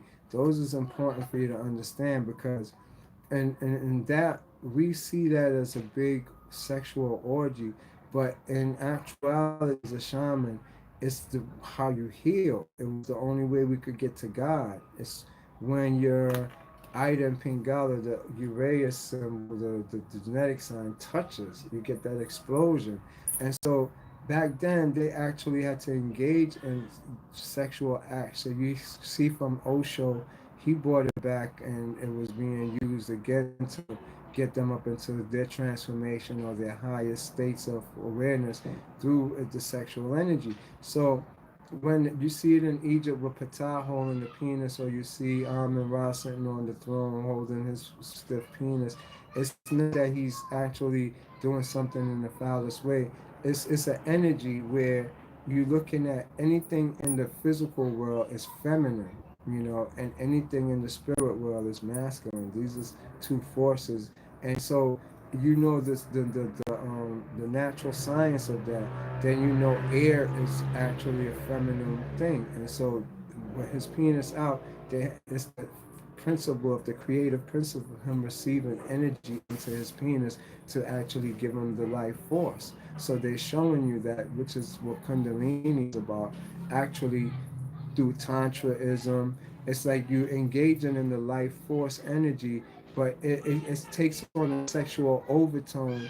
And in the ancient of it, the most ancient of it, it did have sex as its center where one woman was chosen, and she will be part of a sexual ritual to empower the man or whatever to set off his kundalini or to get the tantric transformation going, which I'll explain to you in a second. But The fact is now, in modern sense, they've like I wouldn't say upgraded it, but they evolved it to where it's like a foreplay in your mind or with nature or some type of way you stimulate yourself in the same type of way, but now in a more, acceptable way to society.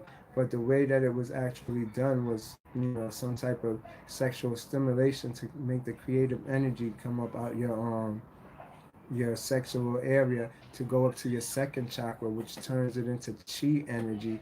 Which most women nowadays know how to do it. They know how to take the energy from their root chakra and they squeeze their vagina and they push it up, and they give them like a strong energy that explodes up to them. It's like the starts of these bursts that we call pops and Kundalini that actually activate your different chakras. Meaning, if it was in you, we all start off in our root chakra, and our first experience is always we want sex. When your root chakra open, it's blocked. So the only way you could unblock it is having physical sex, where you make the cross of the item pingala or the Uranus thing, and once they touch, you come back to your euphoric feeling of being with your father or being back with the gods. It keep you in a euphoric state. It's why scientists now saying that hallucinogens and psychedelic drugs is good. You understand? It actually help people get off of drugs because it takes you up back to your other side. Once you realize where you come from, then you change. You understand? You don't even want those no more. You want the real thing. So, um, I was gonna go into this about Hindu Tantra real quick, so that we get an understanding of what is going on here with. You could say it's important to know the old Tantra, and it still exists today, is a praise to Kali. For you to fully understand, um, Tantra was at the time where we was in the matriarch, and even today still we worship the father. India still worship the mother. You understand? It was a big war going on to convert it all to the father. I don't know the turnout. I'm not fluent in their history stuff, but I do know their main goddess was Kali. Kali is the cults that all Vishnu, Shiva fell under, even though it was a male part there. On the inner core, the cult side of it, it was still worship for Kali, which is still is today. So you got to realize Kali is the most important goddess in the whole archon from any one of them, from American, European. Kali got all the name in the world. The two people who is the most important is Kali and Set, and they're under every name in every culture, different name, but it's still them if you search out the origin of where it all come from. And so when I'm gonna get into this to give you just a greater understanding, but then from there we take it from there because the point to this that I wanted to show is that the tantra didn't start actually from the people like Buddha, Brahma. They got it from lower degenerate people or lower class people that just occupied the area or came through. So this is a story from the Hindu tantras. These is old too, from like the 16th century of those occasions. So let me just see if it plays itself. So I don't have to speak. Okay, there we go. Introduction. The different tantras in this book. This book contains abstracts of 27 texts relating to the Tantric tradition. The manner of choosing the texts has been somewhat arbitrary. Yeah, sorry, hold on. I turned it.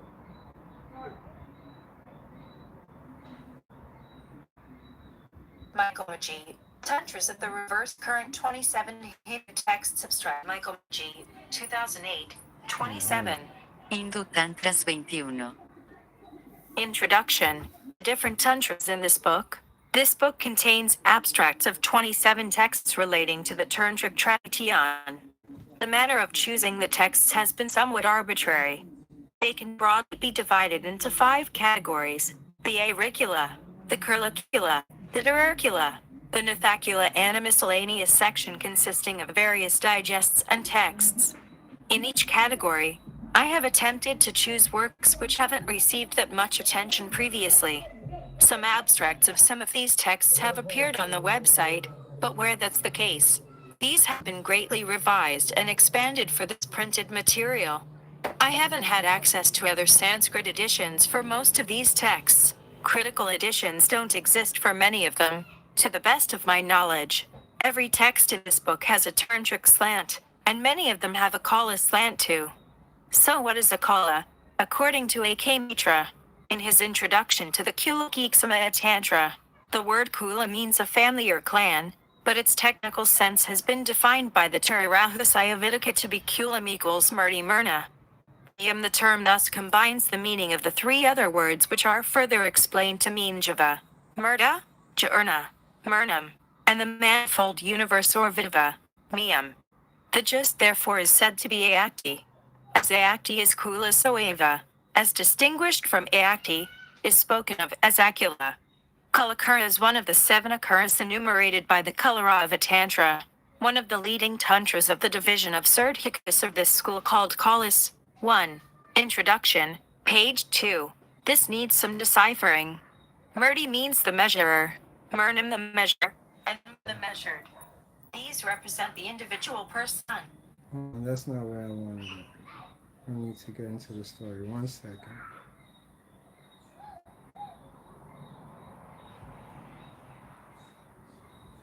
Alright, here we go.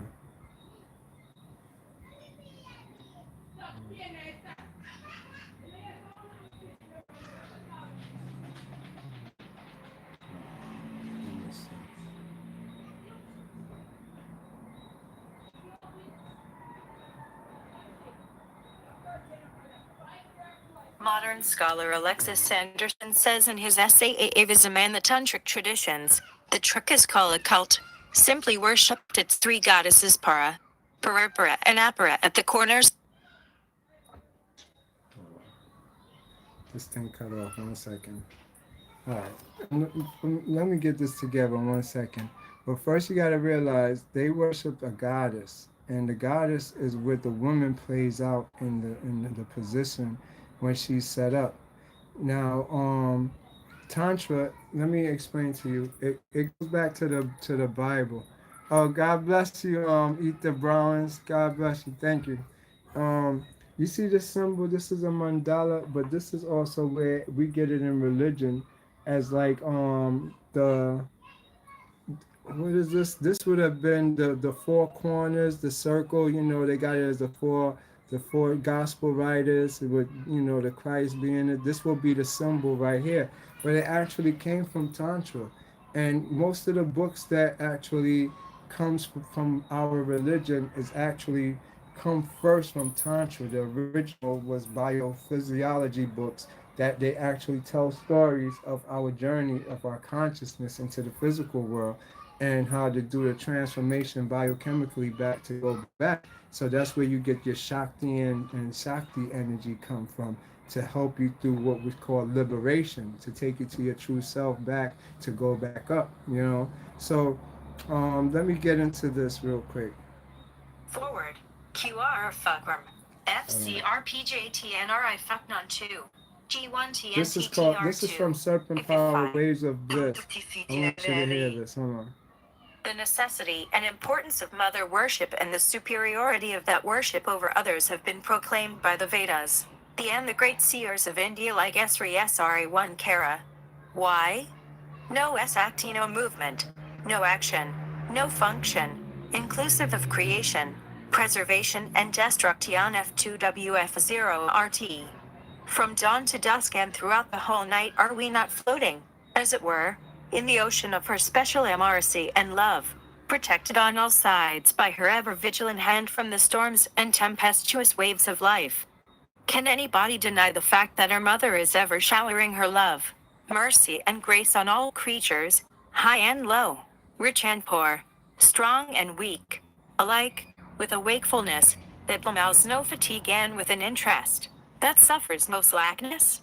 In fact, the mother's heart is ever knit with the child's heart with the silken thread of mercy and grace, regardless of the child's vagaries, idiosyncrasies and perversity. Best the door of her mercy is never shut. The gates of her grace are never closed but ever repenteth a suppliant. Fo. Tito FFTT North Fa. ISR. This mother worship enforced as a daily duty to every Hindu? FLLCI. J Hutton TF. Q. Q. Hi. I sit not the mother. Hoop caddy RS our hearts and guides. ND helps us in our struggles. Serpent Power Waves of Bliss Books LP1. So you see, back then they was worshiping the mother. When we talk in Tantra, like I said, it's during the matriarch time, one. And then two, you see, there wasn't no judgment like good and bad. They just, she loved you like how they said, regardless of you good or bad, whatever you saw your indifferences. So I just wanted to make that point clear. But now I want to show you how Tantra, it relates to God and the different transmutations that a person go through as far as, biochemistry wise. Its connection to Set and Kali, and how actually it's part of an old system that's been around, passed on by what they call the degenerates. That's who they learned it from, and it became their class system. So let me just pull out this next one where I had seen the story from, because it's a very real story that if you want to understand how it actually came into being, this will help you understand it, because it's in everybody, it's in each one of us. And if you could tap into your true self, I think this was it right here. Yeah, I think this was it. You'll be able to just get it too. All right. Okay, here we go. This is about Kali real quick. Okay. Mark S. G. Dykes-Kowskich. This essay is about the goddess Kabchaka. The cult of this obscure goddess one will be compared with that of the much better known goddess Kali, and references will occasionally be made to the goddess Tripura. The latter, like Kabchaka, figures prominently right from the start of her history in the Saptakala Tantras. The former emerges initially in the Bhairava Tantras 3 but soon becomes a member of the Kala pantheon. For those interested in Nepalese studies, an important common feature of these three goddesses and their archetypes is the central position they have held for several centuries in the esoteric tantrism of high caste Hindu Niwars as their lineage Kula deities. Thus the aim of this paper is twofold. One is to present a general overview of some salient features of the typology of these forms of the sacred. The other is to present a brief introduction to Newar Saktism as the context in which the goddess Kabchaka has been worshipped for most of her history, one of the most features of the complex and multi-layered religion of the Newars is the thoroughness with which it has been permeated with Tantrism. This is true of both Newar Buddhism and Hinduism. And what follows I will deal exclusively with the latter. In Nepal, as elsewhere, Hinduism displays a remarkable capacity to preserve and maintain older forms of religion alongside the newer, giving each its place in the economy of the expanded whole. Thus, for example, the present Gorkhali kings, like the Mala kings before them, are still considered to be. I should take the opportunity to gratefully acknowledge Professor Wetzler and the members of his team in the Nepal Research Center who have made this publication possible. I should particularly thank Dr. Mevis for his sincere and unfailing assistance and Mr. Pierce for his excellent editorial work. Without him this publication would be far more imperfect than it is.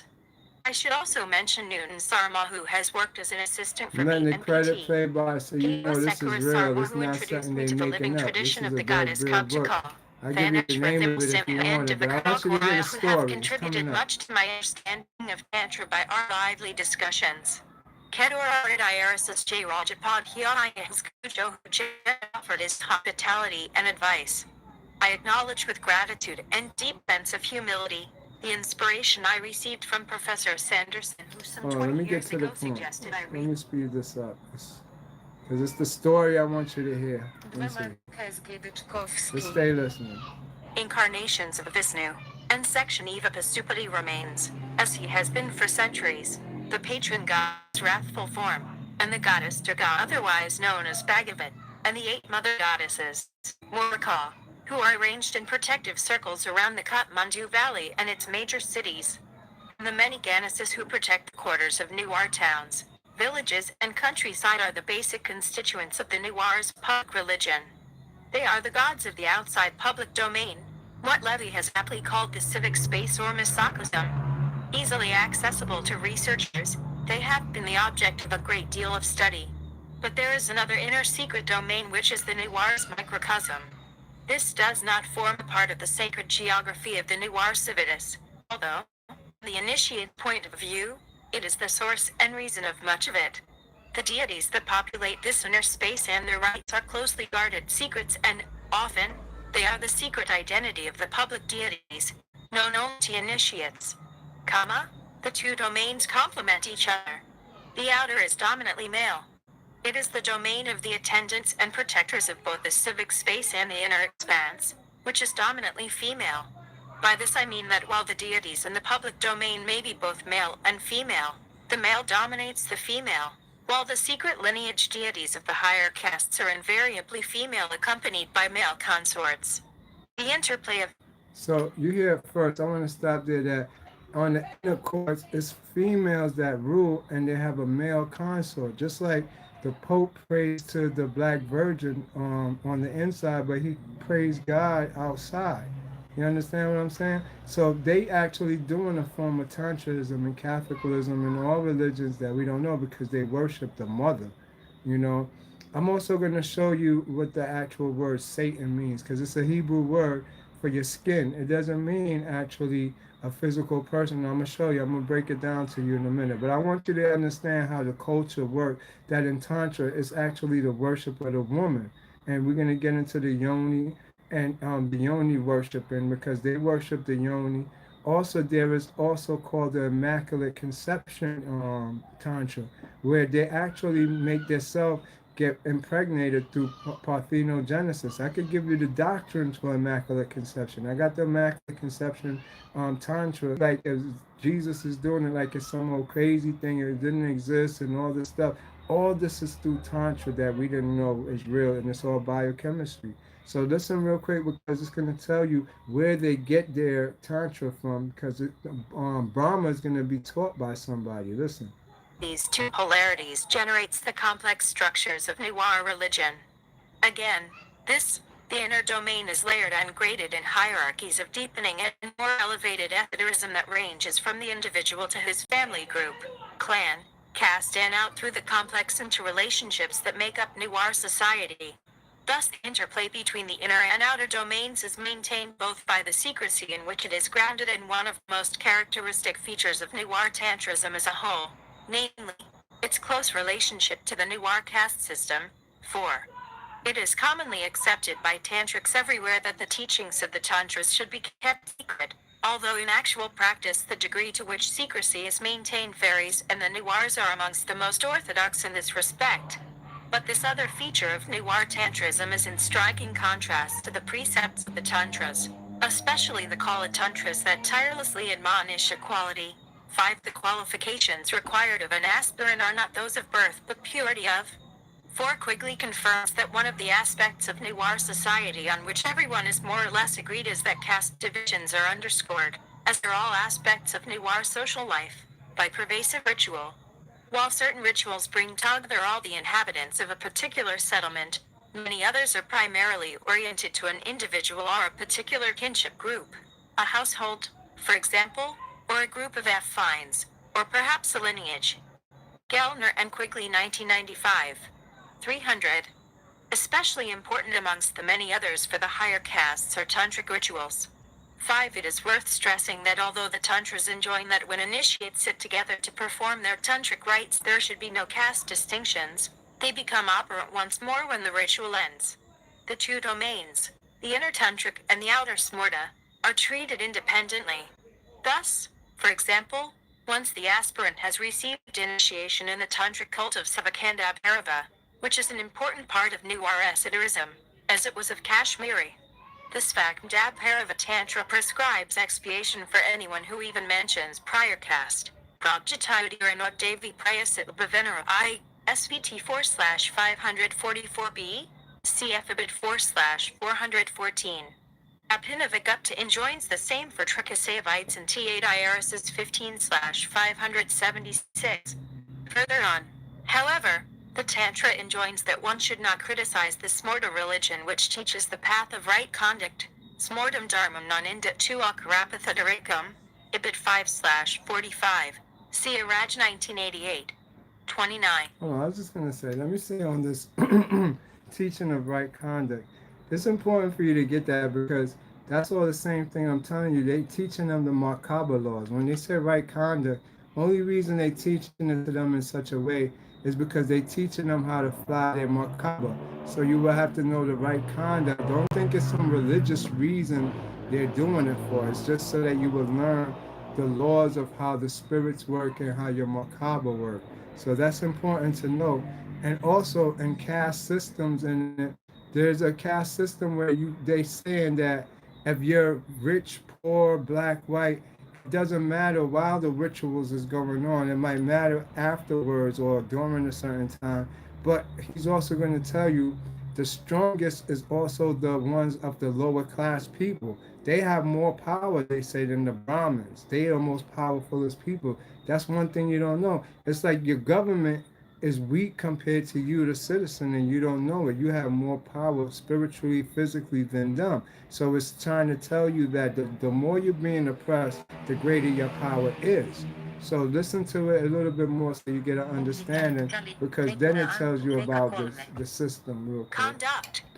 Accordingly, the Tantras devote long sections to listing the qualities required of the disciple and those of the teacher. The teacher must examine the disciple to see if he is devoted to the teacher and the deity. Like the teacher, he must be a moral person and not deceitful. Caste status is never a consideration.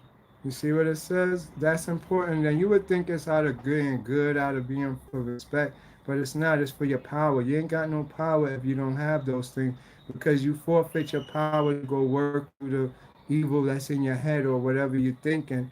And so if you're able to hold your power, then you could use it for chi, to do qigong, to do whatever you're going to do. So that's why they check them to see where their demeanor and attitude is at. I just want you to understand that part. But now he's going to explain about caste system, how it's the oppressed one that really have power, even over the Brahmin. Listen. Indeed, those of low caste are believed to have a special power by virtue of their low status, thus reversing the common view that those of high caste, especially Brahmins, possess it. The Newars are well aware of this principle, which is nicely exemplified by the many well-known stories of the life and exploits of the Brahmin Gayapati, better known as Gayaborjia, who was instructed in the use of mantras by an outcast. Code point 6. You see, he But said this by is an the outcast. exception which Listen. proves the rule. In actual fact, Newars cannot choose their Tantric guru, nor are they all allowed to have one. The rule is so rigidly applied that the 19th century chronicle, the Basava Mayavali, meticulously lists the names of the castes whose members can receive mantra and those who can give it. 7. Significantly, these prescriptions are attributed to Siddhamala, the 14th century king who was famous for having established the caste structure of Newar society. In actual fact, his contribution was more probably a reform and extension of a pre-existing caste system, which we That's know from important. references in much earlier You hear inscriptions. that? You hear he said his system was from a previous caste system. It's not their own caste system. It's very important to catch that they only preserving something. It's not something that they made up themselves, as we hear Buddha made it up, this person made it up. Nah, I'm telling you, and I'm not going to even equate it to no specific people or race. Angels give you these things. It's higher beings give you this information, and you just convey it. So listen. Predated him. 8. But while some credence may be given to Siddhamala's legislation of the caste system, we are. 8. Gayaborjia was almost certainly a historical figure. He was a Brahmin who lived in Sulimha, in the western part of the core area of Patan, in the 16th century. There are many stories of the miracles he performed by the powers he acquired with the help of an outcast. Pod. I am grateful to New. So you hear the many miracles he performed. That's what they just said. So this is what was going on back then. That's why they had to destroy everything for this society to be dumbed down, because we didn't know about all the powers that they had and the abilities that they had. Everybody have it. Now, if you just heard, he has many abilities he has and powers, but it's a caste, an outcast that is teaching him. and he's gonna get all his lessons for some outcast that is gonna tell him meet me someplace, and he gonna give him a piece of leaf to eat, and just giving him a piece of leaf to eat gave him all the knowledge he needed now, and he became the lead of Tantra, or the one who created Tantra. But my point that I'm trying to say is it's more magical and higher being than actually it is, because they don't know who this outcast is, but he's different. So listen on real quick before we go. Sarmal for giving me a copy of an unpublished paper called The Story of Gaya Borgia, in which he collects some of these stories and data establishing the historicity of Gaya Borgia. The following is a brief summary of one of the most famous of them. C.N. Sharma 1991. IFM 1993. 46F. The pious Gaya Borgia used to go daily for his morning ablutions to Murtayanjayagat, river bank of the conqueror of death, at the confluence of the rivers Fogmet and Manahara. One day, on his way to the river, it began to rain very heavily. He took shelter under the roofing overhanging the nearest house, which happened to belong to an untouchable who was famous in Patan as a powerful tantric. Inside the house a child was crying. The mother, who had tried in every way to calm it, became exasperated, laid hold of a knife and stabbed it to death. Soon afterwards, the father came home and, seeing what had happened, consoled his wife and, taking the child into another room, brought it back to life. Astonished by what he had seen, Gaya Borgia took to standing outside the untouchable's house for a while every day when he passed to take his bath. Although he was very curious, Gaya Borgia was conscious of his status as a Brahmin and so would never ask to be admitted. Then one day the outcast asked him why he came daily to stand outside his house. Gaya Borgia took the opportunity to ask the outcast to reveal his tantric secrets. The outcast agreed and told him to come after 4 days with a bunch of wood apple leaves, Belpara, which Gaya Borgia did. Then they went together to the riverbank where the Brahmin bathed daily. The outcast then told him to bathe.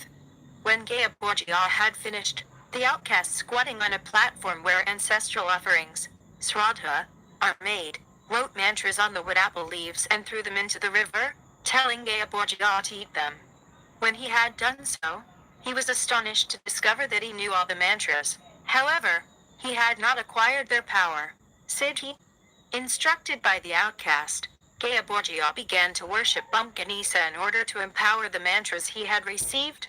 After some days, Ganesa appeared to him and told him to go to the shrine of Balkamori on the night of the 14th day of the dark fortnight, Palkahur, in March, when the Dalk and the witches gathered to prepare magic Galerium Mahan. This Galerium, Ganesa told him, would give him the powers he sought. Eventually, Gaya Borgia managed to acquire the Galerium and, smearing it on his forehead, he attained the power, said he. He sought and became a great tantric. 1. Okay. PT So 156. so you get to see, it's like tantric was from back then involved not just black magic or whatever you want to call it, and secret powers and initiations. And so once you understand that, like the way we looking at it today, it's all due for healing. Everything is about the healing, but when you realize that what is you sick, what are you healing? You know, you don't have cancer, you don't have a disease. So what am I healing? And you really healing the separation of the ego from the soul. This is what Tantra is about. But how it's done in the real world is kind of very controversial. Let me make you understand this. Without love, this world will fall apart. If there was a woman here, a man wouldn't fix his hair up, he wouldn't go out to work, he wouldn't buy a car, he wouldn't do things. So certain things is placed here just to make certain people or certain events occur. And Tantra itself is one of those things that the sexual energy that emits from us, the energy alone itself is like I said, is feminine. So being that it's feminine, it has a sexual overtone to it. And if you didn't notice in this world, from your breath, and like I said, anything external is sexual. You flirt with somebody, you flirt with the salesperson to get something cheaper. You flirt with the cop to get your ticket lower. You smile with your friend. All of these is a form of Tantra. And so once you get an idea of it, now it takes on a different tone when it comes to transforming yourself to the true angelic self, a God, and then consciousness afterwards because there's stages to it. So most people couldn't do it like a Brahmin who actually went in his mind like a shaman, same shaman as Brahmin, and can tweak his own mind himself. So what they do is rituals. These rituals started out with Kali, the worship of Kali, and with Kali taking on two tones, she's also known as Koshan, the Egyptian god, and Kahun, is actually the horned one. If you was to see energy, that's what energy looked like. And this energy emits from the woman's vagina in a subtle form. This is where you see the women's of Delphi, where they used to come and get their oracle readings and their psychic visions. The oracles will actually stimulate themselves sexual wise, and then they'll be able to predict. So when you have sex, you actually go into another world, an astral world. I don't know, it's so rare today that not too many people have these experiences. They're too into what they're doing, the looks of the person and so forth, so they don't really take themselves to where they want to go. And what wind up happening is we cut ourselves short from having a climax and we just come. You know, there's a big difference between the two. And so when you learn Tantra and climaxing and what do we call the other one? Oh, thank you, Mystique 111. God bless you. That's what's up. When you learn Tantra, what's the one I'm trying to say? Yeah, you know when you it'll come to me. I'm not gonna even stress it too much. But once you learn this, this is what we're gonna. I'm gonna call it. Don't spill your fluids. You know, it's not good to spill up your fluids when you want to engage and understand the actual disassociation, the taking yourselves out from being attached, is actually engaging into the technique with that more in mind than to say or practice than to say it's making love. It's actually uniting us in the sphere, because that's why I say it gets real deep and personal, because you're going on a mission to God or to higher heavens, and so you get there, but then you see other people there. But you're not going to see because it's your world. But the same method and same path is done with other people. So you in a relationship over here and you break up. So you see now the woman with another man going. So you hate, you mad, you jealous. That's not right. You have to take that trait out of you and take out the wizard out of you, the magician out of you, the tantric mission is what you're on. You're not here to say you're the only one that could take me there. You're the only one that could do this. No, it's here for you to experience it. It's here to heal you. It's here to waken you up, but it's not here for you to personalize it, keep it.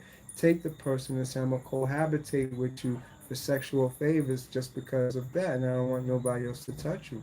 Because that person have a soul destiny that they here on themselves. They could share a moment with you, share ecstasy and pleasure with you, share God with you, but they have to get back on their mission of their destiny. And so if you capture somebody and take them off their destiny, there's no right in it. You're on a path of the flesh, the ego, because that's what's going to force you to play the hero now. Dun, dun, dun, I'll take care of us, I'll save us. So you wind up playing a role you ain't supposed to play. This person, when you do tantra with them and it's perfect and you take them from coming to climax, and where when they're climaxing, the walls disappear. They're in space. They see shit they never seen. That's what you're supposed to do for them. It's a togetherness thing that it's like a harmonic rhythm that both of y'all will know. It's not like you will have to say you there yet or how is it close. No, you will feel it because you're not being selfish about your own pleasures and desires, whether it be to come yourself or to some people be selfish to please. You understand? And that's all they care about, looking more into the person. Am I doing it right? Is they getting off? Instead of them closing their eyes and just experiencing and let the yoni talk and the Osiris, I call the penis Osiris and the yoni Isis. Them two talk for themselves. They know what to do. To am I getting too perverted? Am I taking this in the wrong? I feel weird now. Oh, am I going? Let me see where I'm going with this. All right, look. Those two, that energy that is there, right? That's tantric, right? So once you realize this energy, right, it actually takes on a different tone now. To feel it and experience it. Once you experience it and you feel it, it becomes a part of you where it's a feeling that you project. Like say you go into meditation, you got yourself in the pros and you like this, you will that into your body. Your biochemistry start changing now, and you go back to the goddess, the fertility goddess, or the fertility god Osiris. You remember that tantric experience you have, and it becomes biochemistry is to cause different changes. So you changing inwardly, but you don't know it. So that's the importance of tantra is the transformation. If you look at tantra, it's about transformation, and so that transformation it starts off sexual because somehow sexual energy is the energy of God, the gods. It's the greatest feeling in the world. And once you're able to tap in, it puts your body into a program state. Like if you was to put your car up on and lift up the hood, now you're in default mode for programming. So, excuse me, a person could be programmed when they're under that sexual nature, when that stimulation is in their body, they're easy to say yes to things and easy to manipulate because of that. But it's not to be manipulated, it's the child ego in them. The child is the programmer in you, and the child is God. You understand? The child is the pure ego. It's the one that makes the world go around, it's the creativeness. So to tap back into it is to actually tap back into your pure self. So once you're able to be conscious of it doing Karma Sutra. That's what I was looking for. Karma Sutra. You do Karma Sutra right. You don't do Karma Sutra in your engagement in business, but you do in your mind to make love to the business proposal you're doing. It's going to make things go your way. So it's a way you actually approach something, not with a negative attitude, not with an objective attitude, not with the expectations of how it's going to go out, but with a tantric attitude, knowing that you going in it, like say you're making some cookies with love in it. Love is the glue that binds everything. Love is the thing that nobody can refuse. But how could you admit love? Well, that tantric teaches you how to admit love. That's how you admit love. You remember those sensations, those feelings. You cannot make a person physically feel that. But by you assuming this, that energy radiates on them and you take out something out of them they was feeling that's negative, bad, or just not in the right place. By your energy being this positive sexual energy, which is just where we live in, this positive energy. So that's tantric philosophy, tantric on a whole. But now when you're talking doing tantra for ascension, it's more dark. It's more left hand path. You understand what I'm saying? You're not doing the same tantra like I just gave it to you as a light work, as a light being, as a healer. Tantra now, when you engage in that for ascension, it's gonna be like the circle where you land the woman on it and it becomes a ritual. And that now you need a guru or a master to before I even go into any more of that deeper part. But it's incredible too. But that one you would need training for somebody that is experiencing those worlds to guide the spirits, guiding spirits, is gods that you're gonna give yourself to. You already belong to gods, but you're going to give yourself back to consciously, and in return you get material rewards, and you also now open up the portal to the dragon that starts your ascension. It takes you to the bottom of the left hand path, and you have to go through all the different tarots till you become the Fool, where you call your throat chakra open and your heart chakra. Your heart chakra is going to make you realize God, and your throat chakra is going to make you profess God. And from there, you get dropped back down now on the right hand path, the light to become a light worker, and then you're going to come back up again, the same thing you did on the left hand path, but now as a light worker, but without a cap off. Look at the, you're going to get a cap off on the left hand path. It don't go to the spirit world. Your cap off is the last level of the astral. Then you have to go back down, and only thing that cross over is the fourth and fifth dimensional barrier to the spirit world. So those require purification through the Buddha field. So you leave those animals. Believe it or not, you have different animals that you assume to go through the different dimensions as you come down. So there is a Black Panther dimension. There is all those beings like you see from Egyptian, but you assume them in consciousness. Look at them as spacesuits. Like the Grays is just a spacesuit as you pass through the Draco constellation. Then you assume the Panther as you go through the Venus constellation. Then you assume this. Those stay with you to take you back up. They stay with you too when you have psychic abilities and you want to see something that happened as it occurred at that moment in time, real time. The Panthers, the different beings come and take your consciousness as shadows. You're a shadow, that's who you are. And so with your shadow self come back in, you're able to see anything that happened in the shadows. So that's a part of Tantra, but it's more deeper. You learn through what's called the siddhas. The siddhas will take you into the different aspects of self, but on the whole, taking the left hand path and using Tantra to ascend, you're gonna go through those for those who didn't know. And now I got Tantra exercises. I got a bunch of them, but I don't give them out because I make them up myself. It's not like the standard ones you get out of books because they're geared to be optimal performance as far as they work. But I think I got one or two that I could show you the poses so you get an idea of not just the metaphysics of it, because that's what I'm telling you. It brings about a chemical change, but also to see the different asanas that you can add on to do. And what each asana do is actually it's a muscle memory. Asanas period is muscle memory. You're an ancient being that only remember 100 years of memory before it's wiped again and you don't remember it no more and a new one is done until you hit enlightenment where you could be alive consciously and meditate. Then you survive death and your memory stay with you. That's how a lot of enlightened Buddhists able to do the things they're doing. So let me see if I could give you some basic ones real quick. All right, like when you're doing tantric work, it's more stuff like this. Let me put it on this side. You see, I could give you the basics and explain to you what the breathing that comes with it. So you see, these type of exercises is set to give you like biochemistry changes.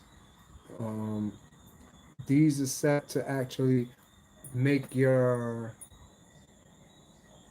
lymph flow, your lymph pump flow. You know, these right here, all these different positions. If you want, you could email me or hit me up on WhatsApp for, either the standard positions or you want, I could give you, my personal positions and you'll get to learn them. But I got thousands of these positions, ancient books from like the Kung Fu masters and all of these that give you everything you need, with everyone giving you what's called a muscle memory. When you're doing asana would be the position you're in. One of these, like say this. This is called an asana.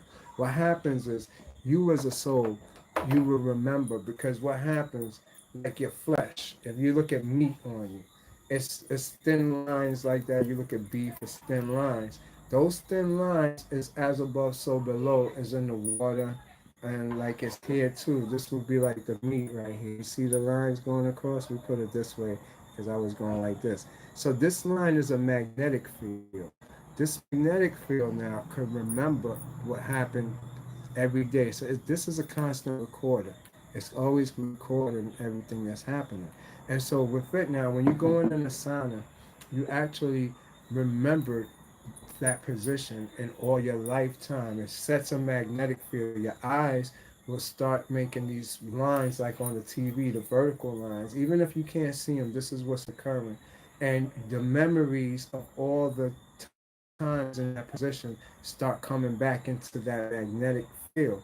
And so what you're doing that is taking your splits and uniting your splits from many lives ago, one into one, and integrating your soul back into that magnetic field. This is what's going to be called your logo later on. That image that I show you that's like a mandala, you consolidating your splits. All your macabre is going to come into one neat mandala that looks like a mandala, but it takes many tries, many petals of your lotus.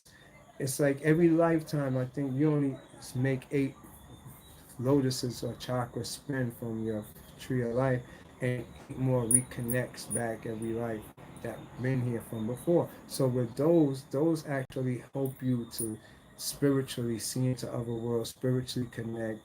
Your macabre starts spinning. Those things actually give you a magnetic power. You got electric power. That's what makes you move, you think, your thoughts, but you don't have a magnetic power. The woman's vagina give off a magnetic power, and the man gets the power from the woman's vagina or whatever, or he does his asanas to make himself actually have a good magnetic field again. So the different asanas will give you muscle memory. That's why you put yourself in the weird positions and do all this stuff.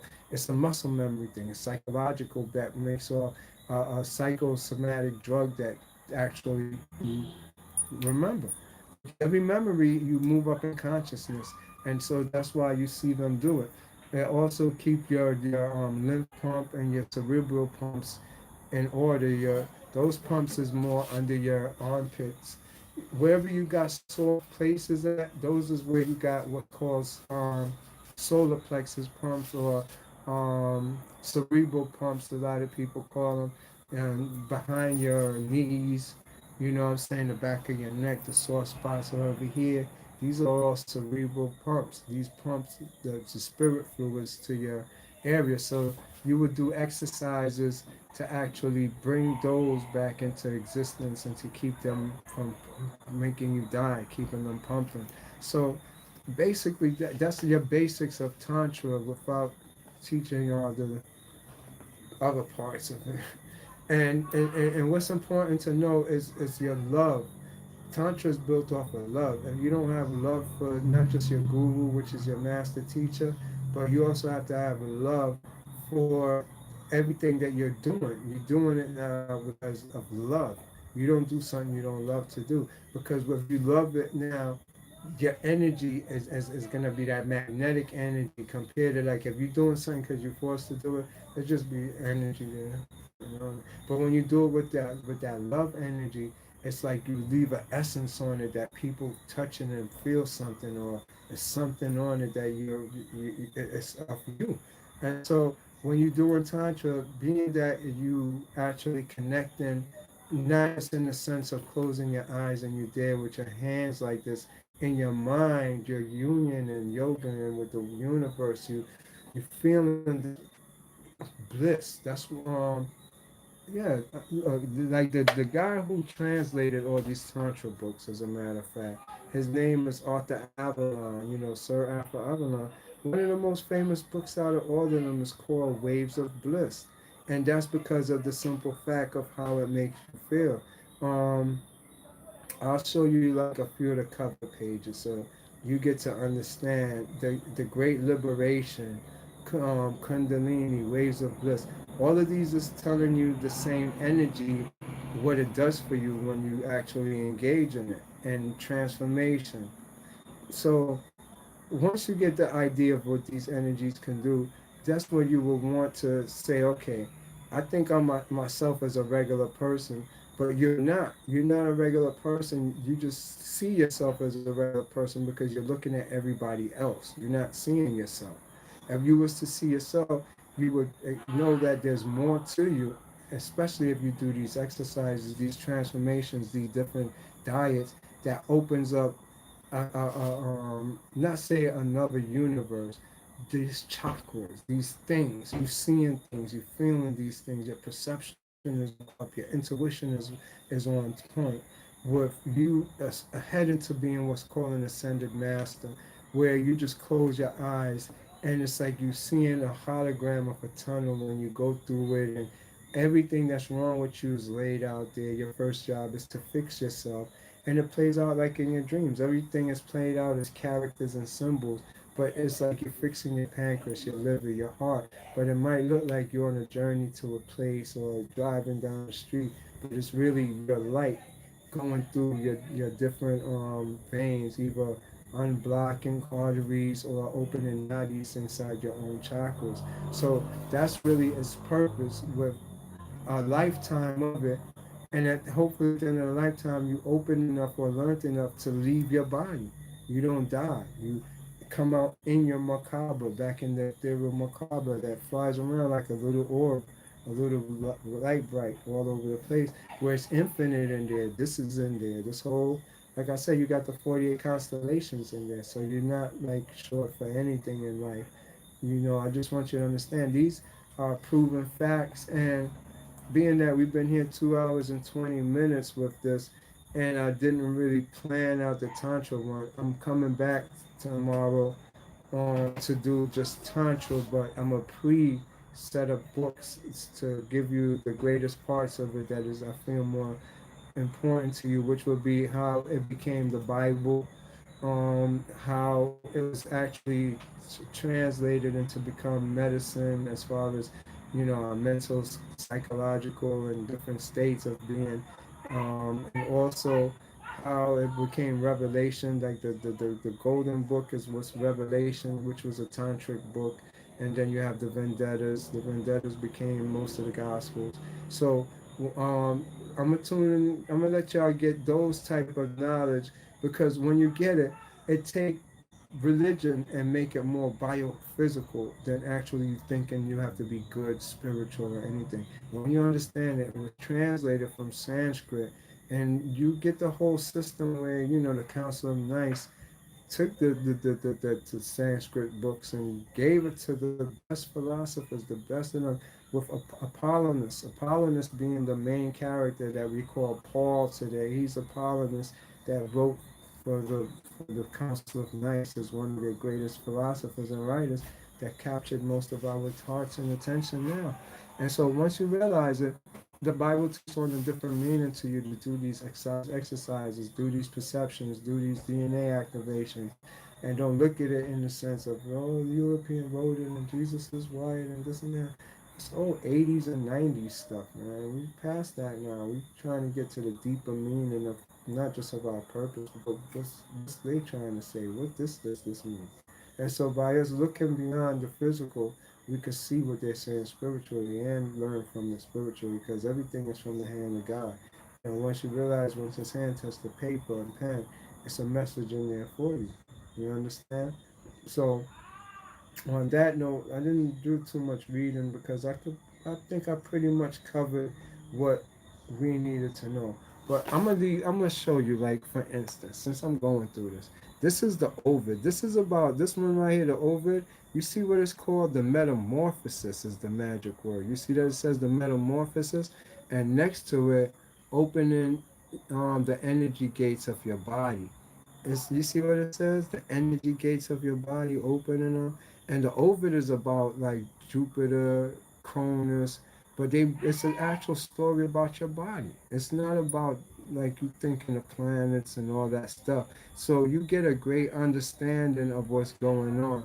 And like for instance, I was telling you about the Phoenician origins of the alphabets. Where do you read these books? Michael Deline, what I'm gonna start doing, any book that you want, I could post it in the comment. I mean, on the post that's on the YouTube channel. So if y'all need books, just let me know. I got over 4,000 books in my Google Drive and another 10,000 books in my computer, all e-books, that I mean PDF books. So I could post mad books. Just tell me what books you want, or do you want me to post books? Just say it. I'll just fill that whole thing up with books. My choices of books. I cover everything from the quote. Most of the books I have come from Germany, France, Italy. They're the original. I don't do like modern studying because those are speculations. They don't study our ancestors past, so I can't really use speculation when I'm going through something.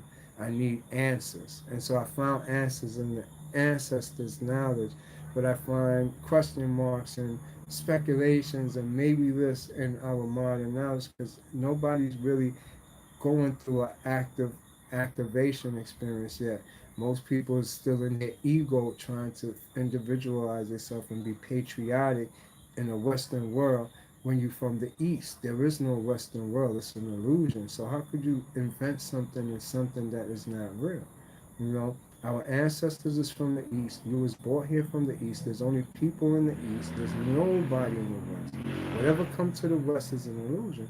Once you learn that, you would align yourself back with where you're from and get the right knowledge because they've been there for generations and centuries in Manila writing this information and left it there for us.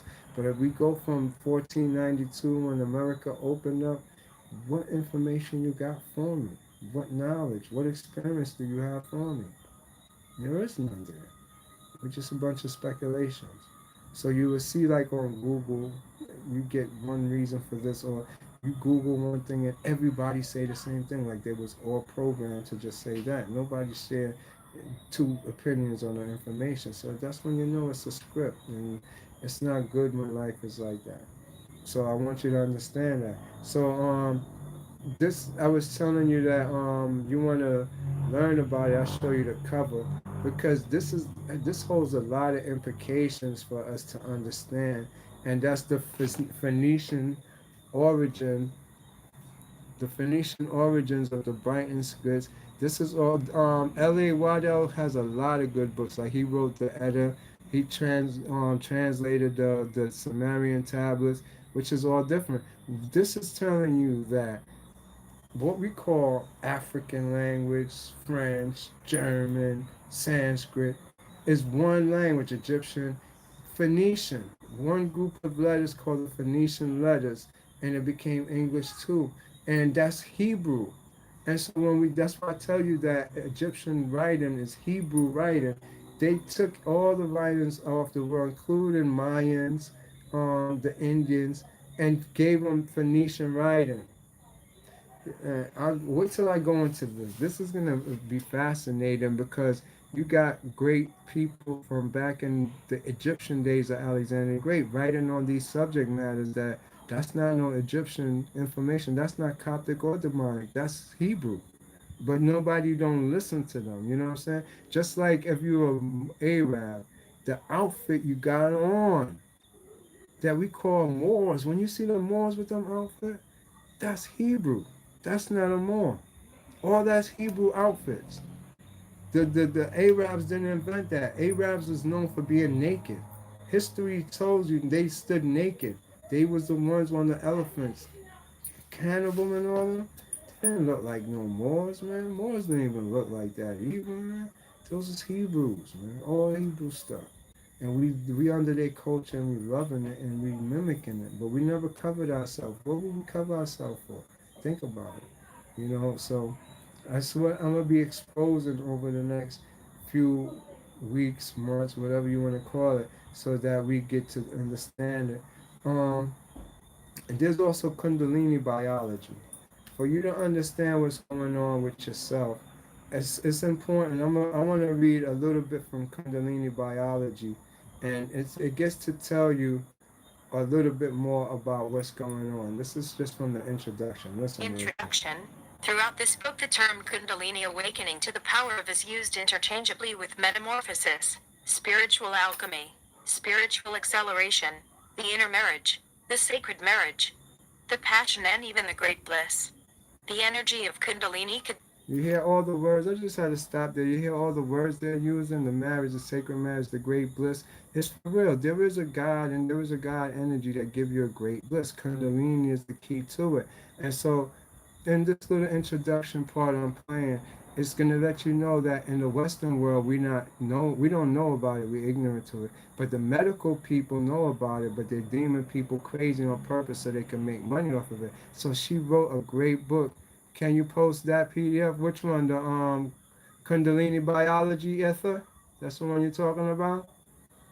But yeah, this right here explains to us how we are unconscious to even our own Kundalini popping. And I was too. I thought it was something else until I read this book. So, um,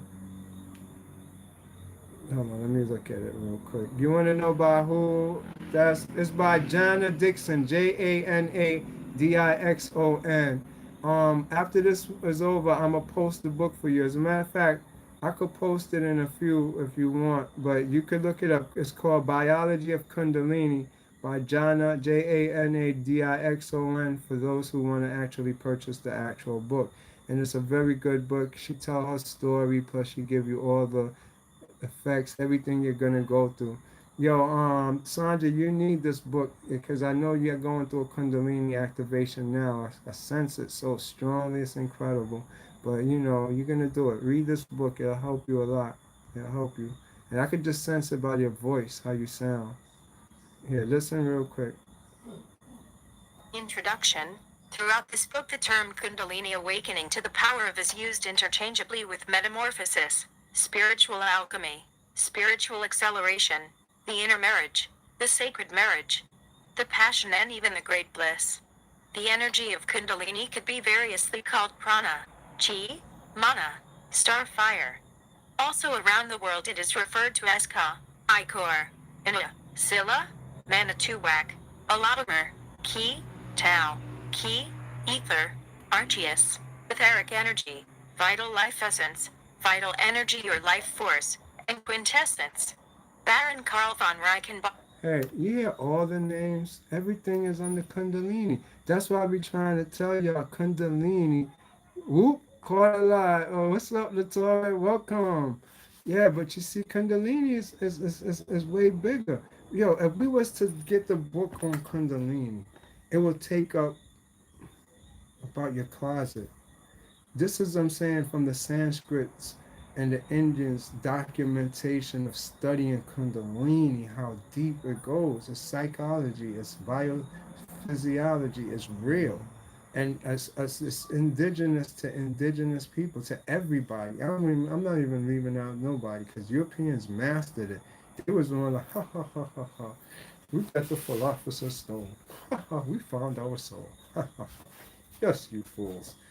Take them all off the earth. Put them in the United States. We do not want those soulless ones on our line. Ho, ho, ho.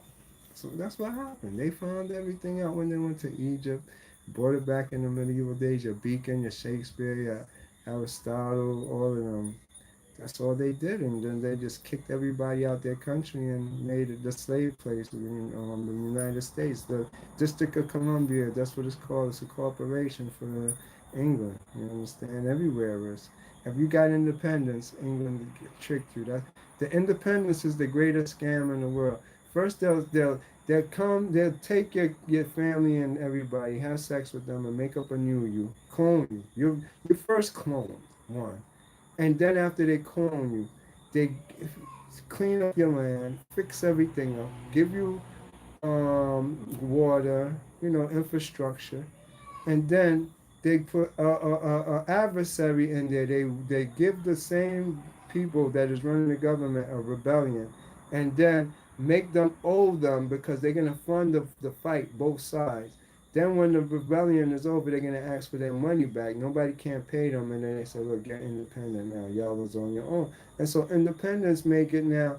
You paying taxes that you have to pay back to them, but they don't have to take care of you no more. Before you was independent, they have to pay your medical, make sure you have street, water, food. That was their job. They had to do it because they put you there. But once you say you want to be independent, oh, they love that. Oh, yes. You still got to pay us. Ho, ho, ho. Give us my check. But we don't have nothing to do with you now.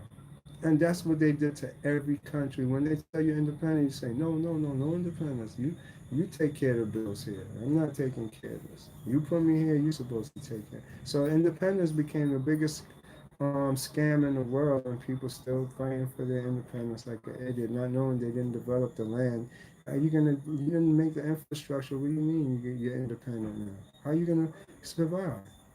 You didn't do that. But nobody get that. But they did it to every country and give them independence, but still call the shots and you still pay taxes. That's why you had your big Boston Tea Party thing when they threw all that stuff and protesting it. Same thing. The South protested the North. They had this thing called the First National Bank that they want to know why does the North keep putting this bank that is not from the United States here when we can make up our own money? Why are we paying interest and we're our own country? And nobody can figure that out. But they did a charter, 20-year charter. But when the 20-year charter was up, that's when the South said, "Nah, we don't want it no more." The North went and got all the countries together and waged war on the South. Even Haiti, everybody got in it, backing up the South from the back. Louisiana, remember Louisiana, North Carolina, all of that belonged to the French. So the French was backing up England. You understand? So they was coming from not just up in Port, Maine, and over there by Canada onto them. They was coming from the bottom, from Louisiana, the South, Atlanta, Alabama, and from Florida and all the places about to storm this. So the South said no and then signed the agreement. Now that's where we're still in a state of emergency up to today because they walked away from ratifying that bill.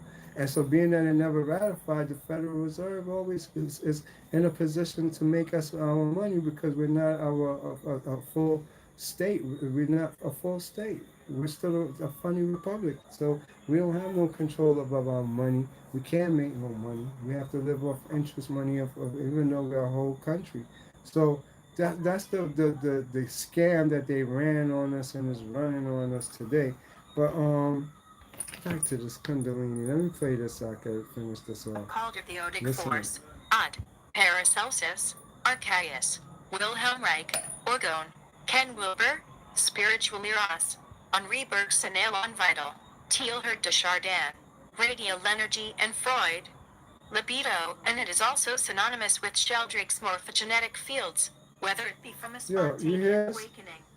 You hear how it's called libido too, the transfer of libido energy. That's like astral, energy transfers. And it's also called the morphogenic field, which is the unified field of the wave. All that is Kundalini. And nobody don't know. That's why I'll be like, Kundalini, Kundalini. People don't understand me, but it's just about covering all aspects of it. So you get the understanding of it once you're able to realize what you're dealing with. This is a force that is seriously in you. So hold on, listen some more and we're gonna... Whether it be from a spontaneous awakening, the result of spiritual practice, sadhana, or through Shaktipat from a guru. Metamorphosis tends to be such an overwhelming cataclysmic process that the more knowledge and tools for the road we have, the better. Transformation is not comfortable, but it can be paced. To surrender to our own evolution is to strengthen us to enter the all-consuming flame of spirit. My aim in writing this book is to help others in facilitating their own chemistry through a sustained awakening, rather than have it go wildly up and down in worry activity.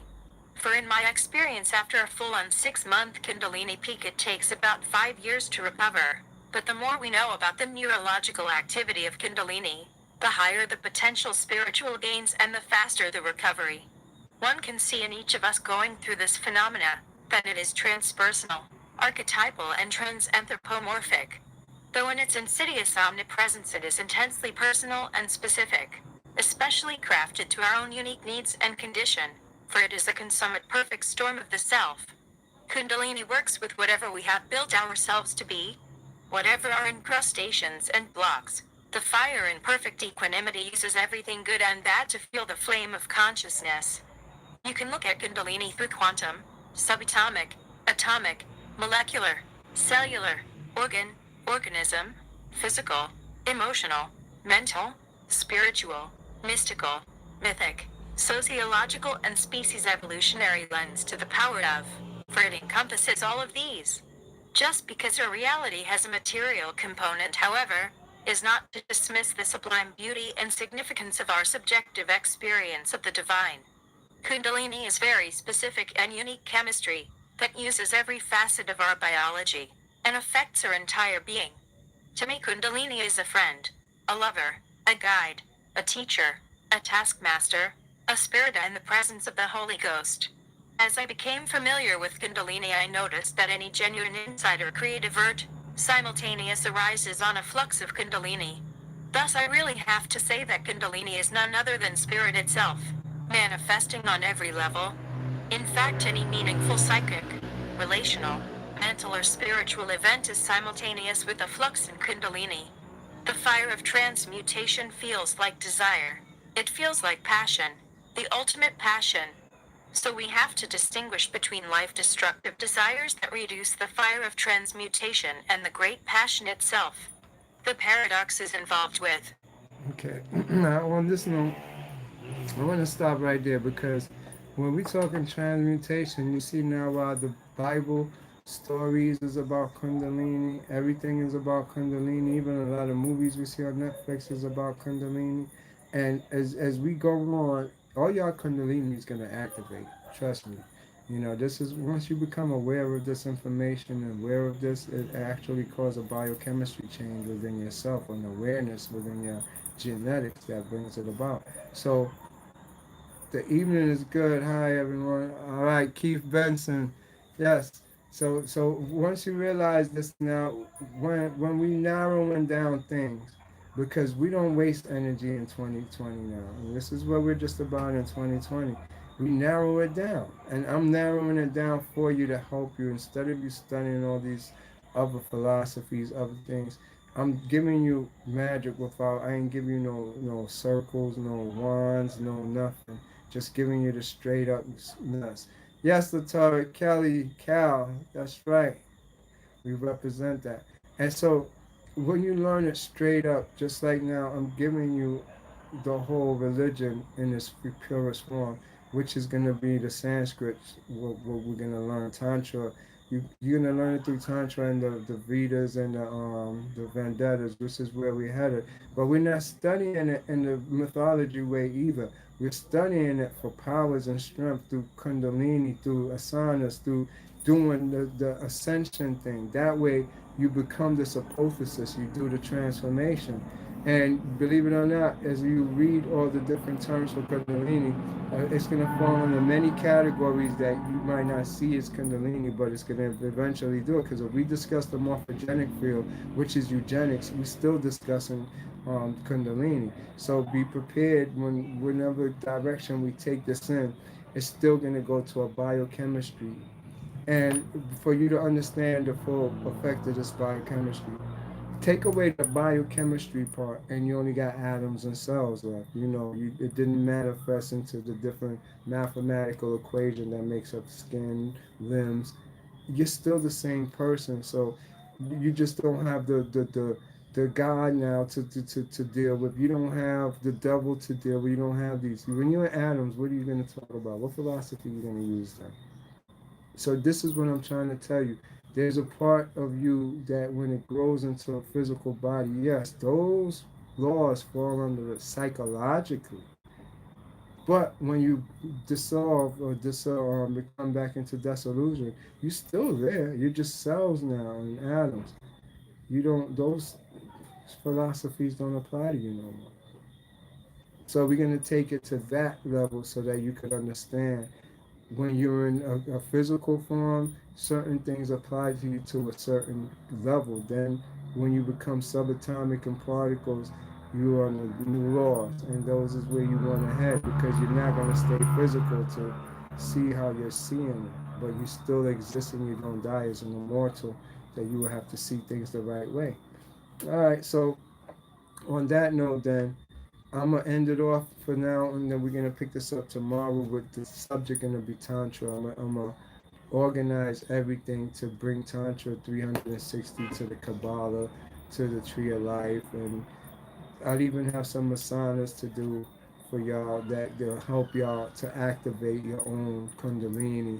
Because you see, when we was discussing it and listening to the Kundalini biology, the safeness of it is the most important. That's why I take on certain people. I interview them very much, and excuse me, I check their psychological state of mind. I don't play those games because I had an unsafe Kundalini activation, and nobody was there to help me. So I make sure I sympathize with those that is going through it, and don't make sure they traumatize themselves being overzealous or just being curious. So on that note, we're gonna pick this up tomorrow with Kundalini, I mean Tantra, and its references to consciousness and ascension. All right. And I want to thank the donations. I really appreciate it, and it makes me feel good to see that the work is being appreciated by people too. I love it. University of Conscious Line. Um, it's 7 o'clock where I'm at now, but by 8 o'clock I'll be on Facebook posting. I'm gonna start jumping back and forth and moving around, not just staying on this YouTube anymore. I'm gonna be on Facebook for more detailed information, and I'm gonna post this. Which one is Kundalini Biology? I'm gonna post that book and a few others in my post is in the YouTube post. All right, so y'all can check for the stuff there. It's all for y'all. All right, University of Consciousness. One love.